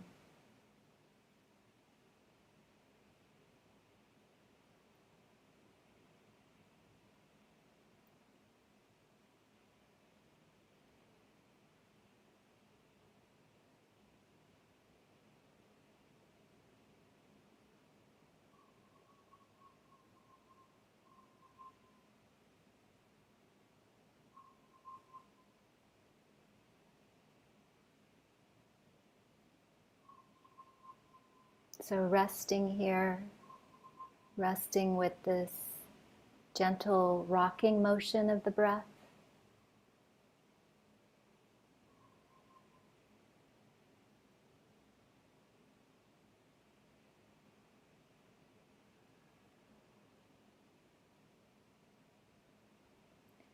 And if and when the mind wanders off to sounds or other distractions, perhaps smiling inwardly, relaxing the body more deeply, and then bringing your attention right back to sensing the movements of the breath in the body as best you can.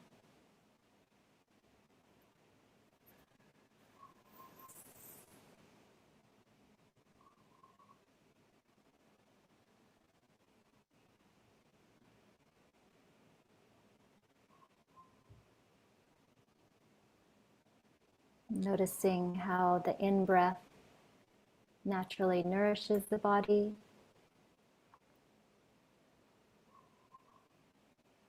and on the out-breath, relaxing,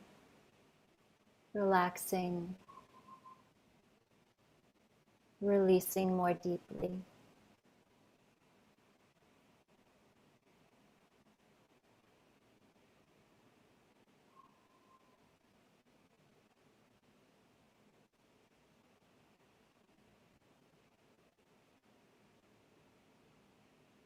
And on the out-breath, you may like to ask, what do I not need to be holding on to right now?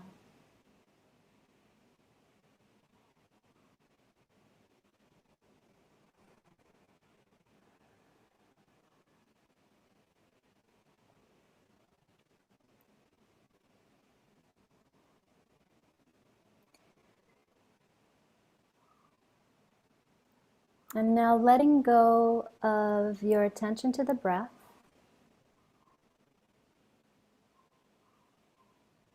And we'll shift our attention to the more creative aspect of the mind. So using your imagination as best you can to bring about a unique vision, a wish towards happiness and well-being. So asking yourself, What do I wish for? What is my heart's desire?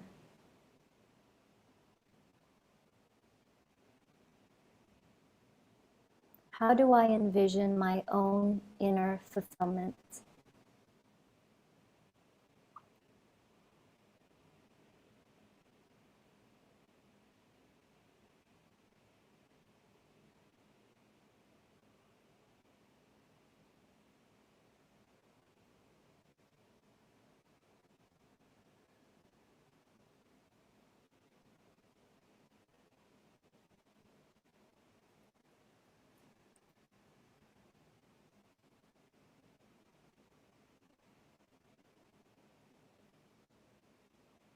So imagining, picturing what it would be like to see yourself being truly well and happy.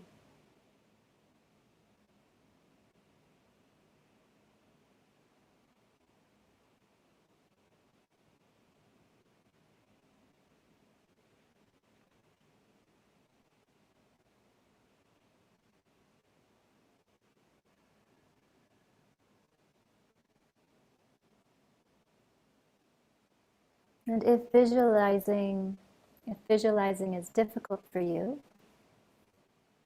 then perhaps bringing a sense of what this would feel like into your awareness. What would it feel like to be flourishing, truly well and happy?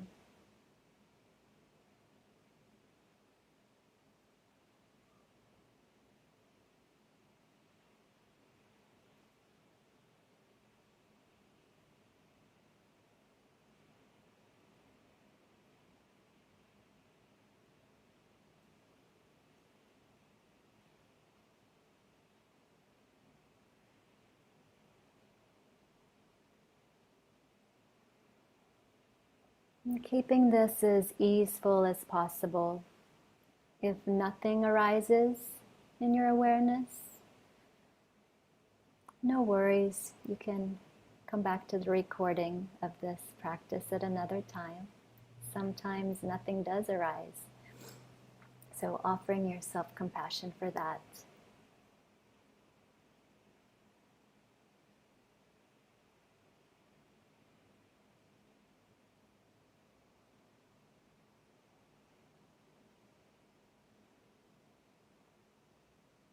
What is my heart's desire?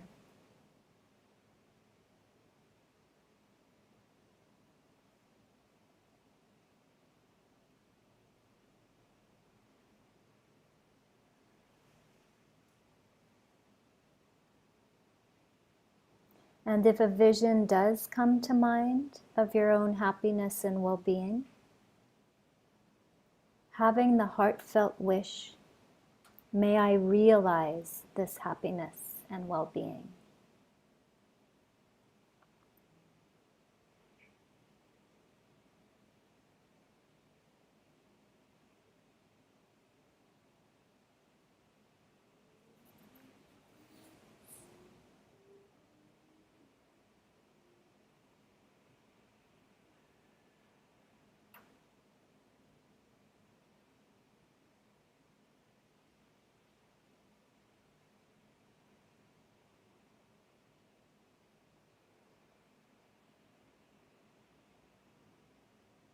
So now from moment to moment, each one of us is always changing. We're constantly in a state of flux. So given this fact,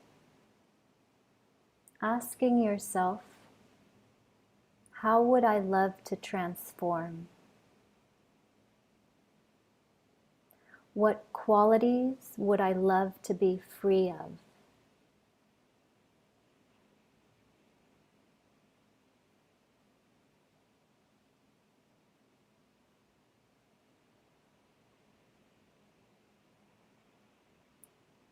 What qualities would I love to be free of? And also what qualities, attitudes, values would I love to strengthen and grow?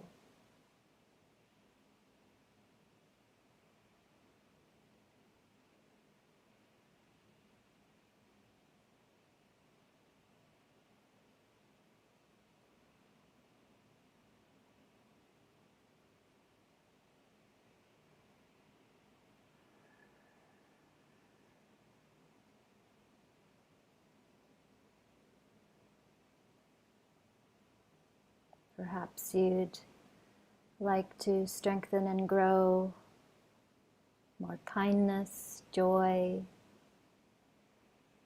courage, compassion, gratitude.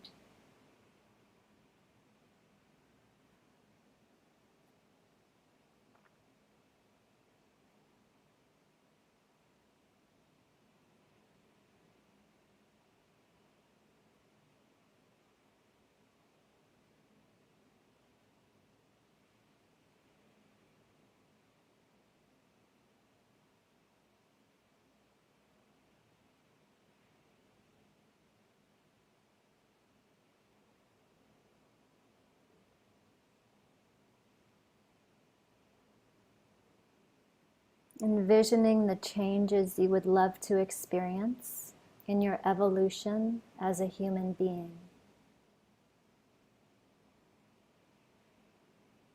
Imagining short-term as well as long-term shifts.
And being curious about what arises.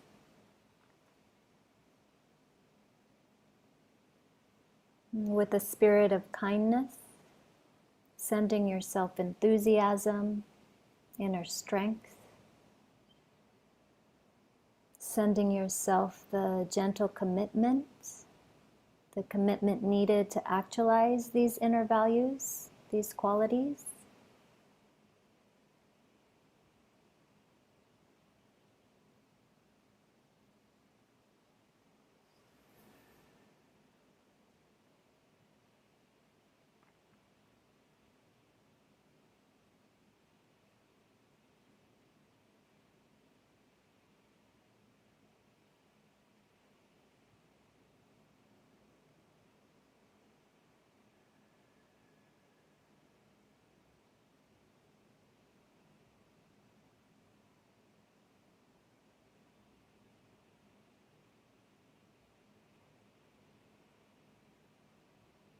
And picturing yourself realizing this type of transformation, this growth.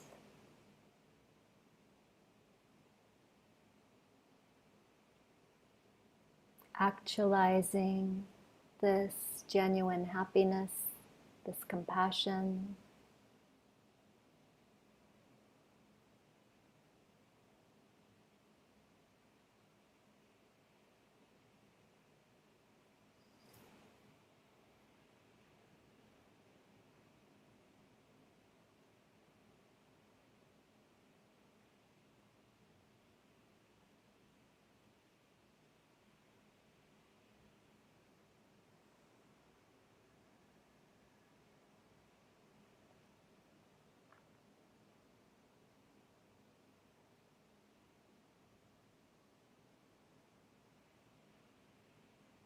We each exist in an ongoing relationship with the world around us.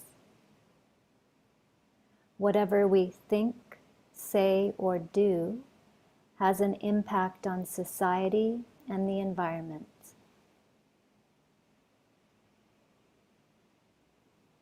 Whatever we think, say, or do has an impact on society and the environment.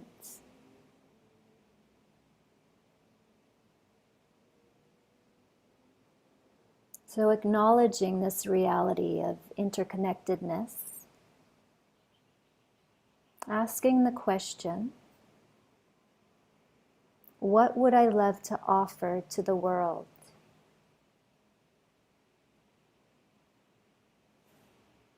What would I love to offer to the world?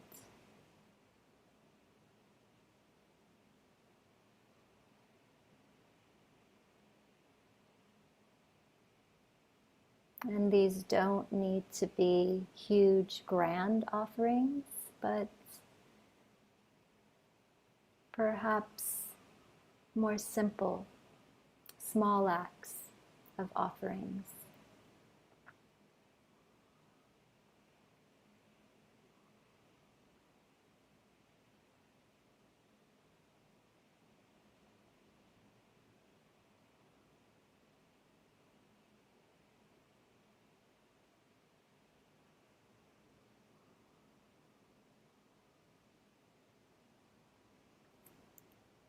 What would I love to offer to the world? So how can I make my life meaningful so that when I look back upon my life at the very end, I can look back and have a sense of satisfaction that this was a life well spent.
And gently releasing your imagination.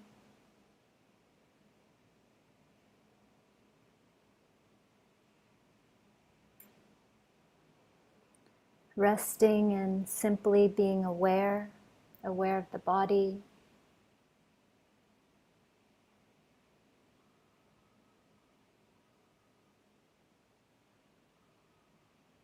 Noticing the energy in the body.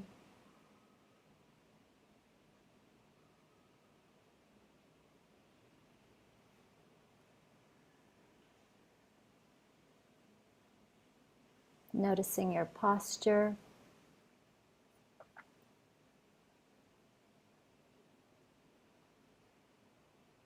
And feeling the weight of you grounded.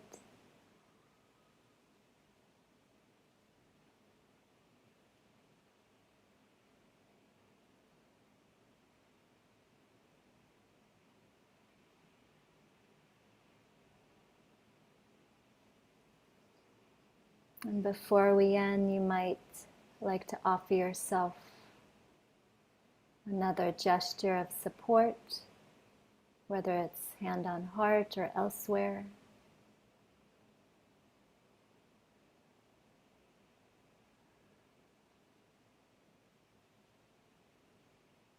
Offering yourself an inner smile again, appreciation and gratitude to yourself for being here.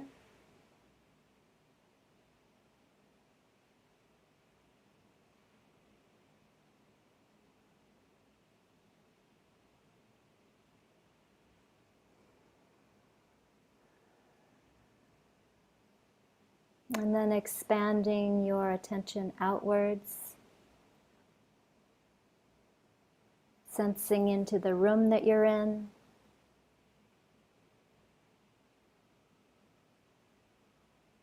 The space around you.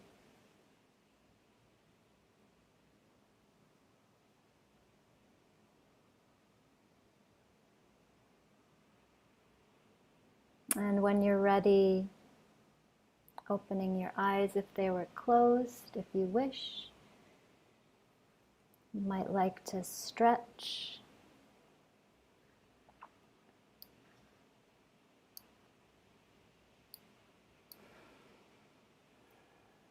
And I'll give you a little time to let that settle. If you like, you might like to journal.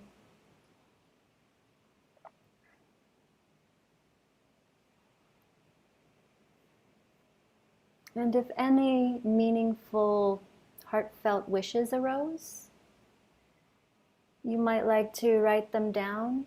Some people like to write them in the form of a loving kindness phrase or a vow, keeping it simple and easeful.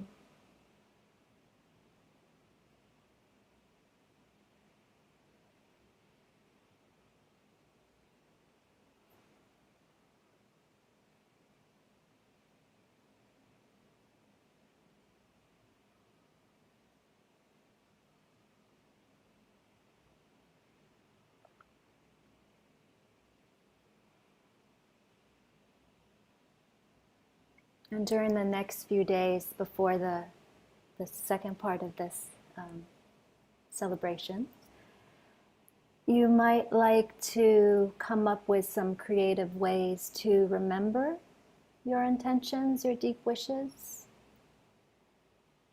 You know, some people like to write them on the bathroom mirror or draw a picture, create a screensaver.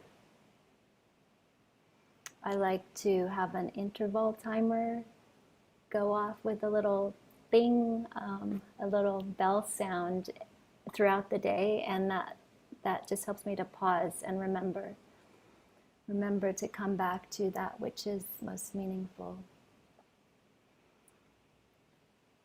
So we have a few minutes before Ben comes on again. So if you have any ideas, ways that you remember, it would be really nice to see these in the chat. How do you remember your heartfelt wishes, your intentions?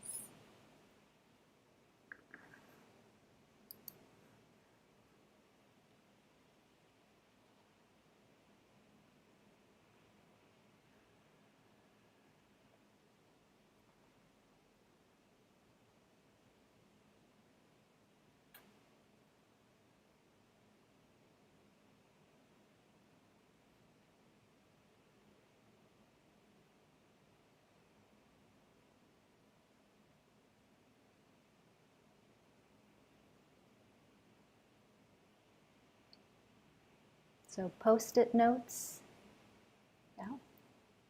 Yellow stickies, writing it down so you can see it when you wake up.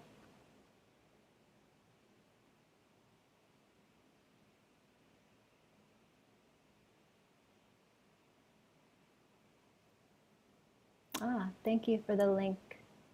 Year in Review booklet. Asking a friend to remind me. Yeah, practice, practice, practice. Yeah. Not only on the cushion, but in all those moments throughout the day when you're cooking, doing the garden.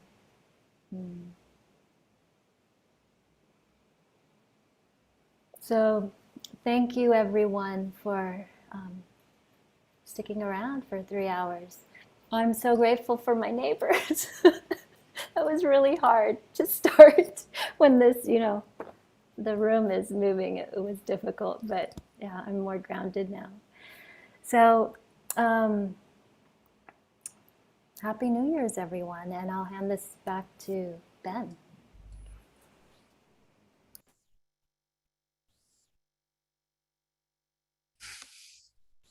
Thank you so much, Siri.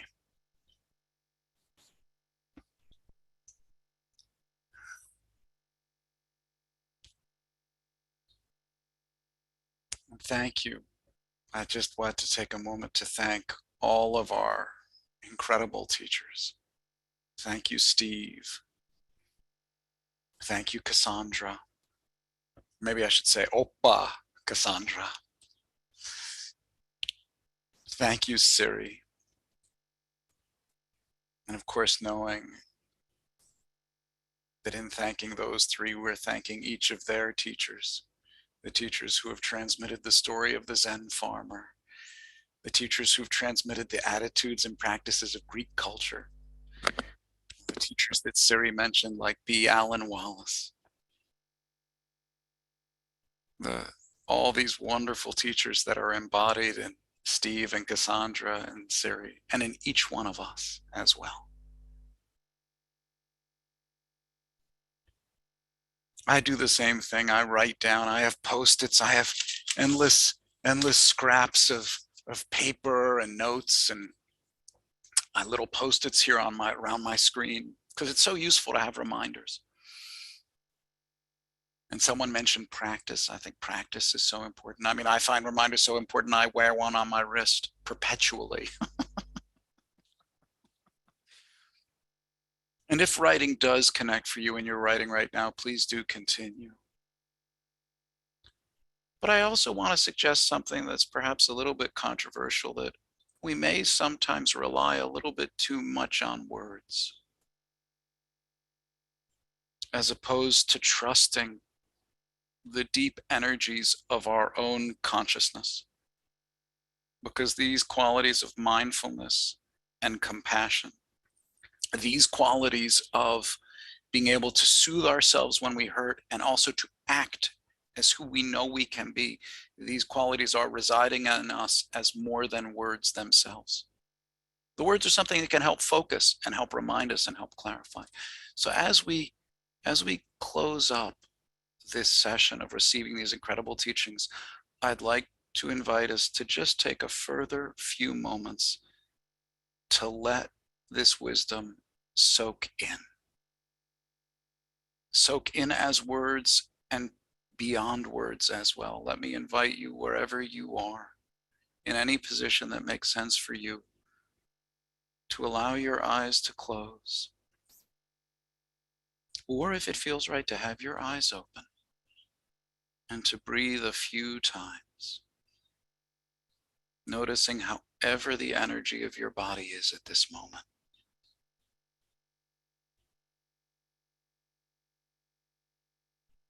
Noticing however the energy of your mind is at this moment.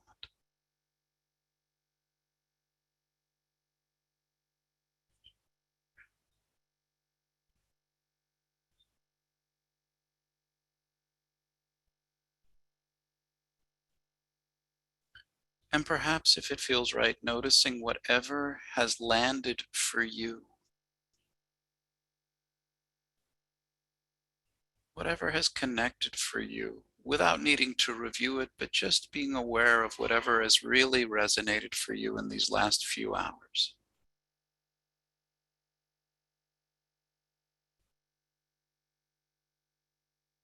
And if it feels right, I'd like to invite you to place a hand over your heart. This might be an open, kind, soothing hand. This might also be a gentle fist with the palm, with the knuckles down against your chest. One is a symbol of soothing and tender care. The other is a symbol of strength and power, both of which are part of you. Letting yourself choose whatever feels right. Perhaps even embracing the fist with your other hand. And just taking a few moments to breathe and to let this soak in.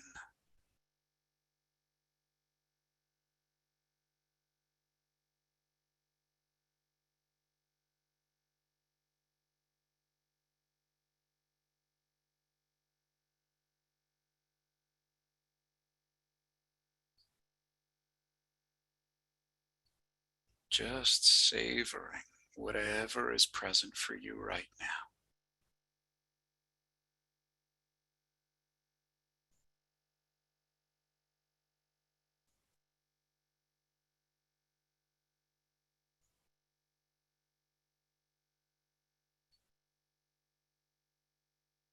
Perhaps visualizing yourself as the earth, absorbing nourishing rain,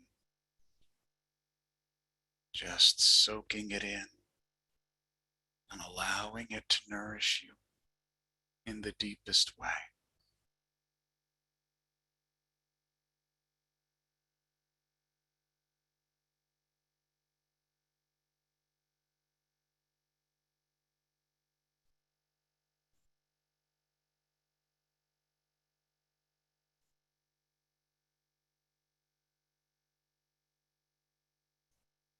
There's nothing you need to do.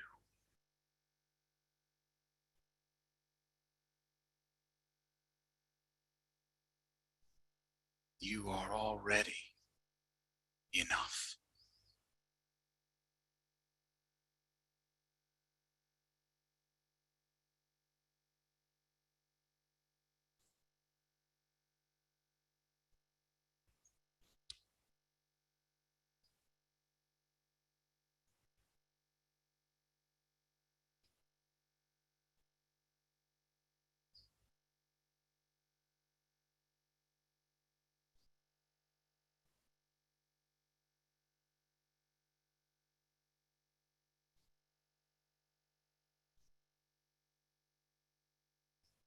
And if it feels right for you,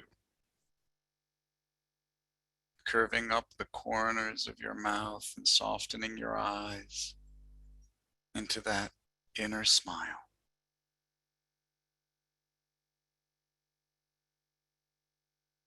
Letting the curve of the smile lift you and hold you.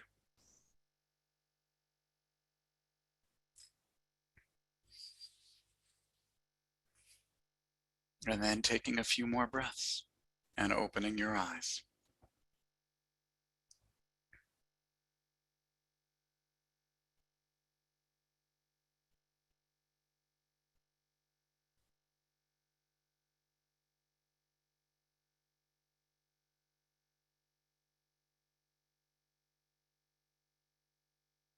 Thank you so much for being here, everyone. Thank you for supporting the work of CMSC. And if this was useful for you, if this nourished you, please remember that we're going to have part 2 of this event with Chris Germer and 2 other amazing teachers on January the 2nd. There are still spaces available. And if you like, you can share that link with other people. Thank you so much for being part of our community here and now. May all of us be well in the coming year.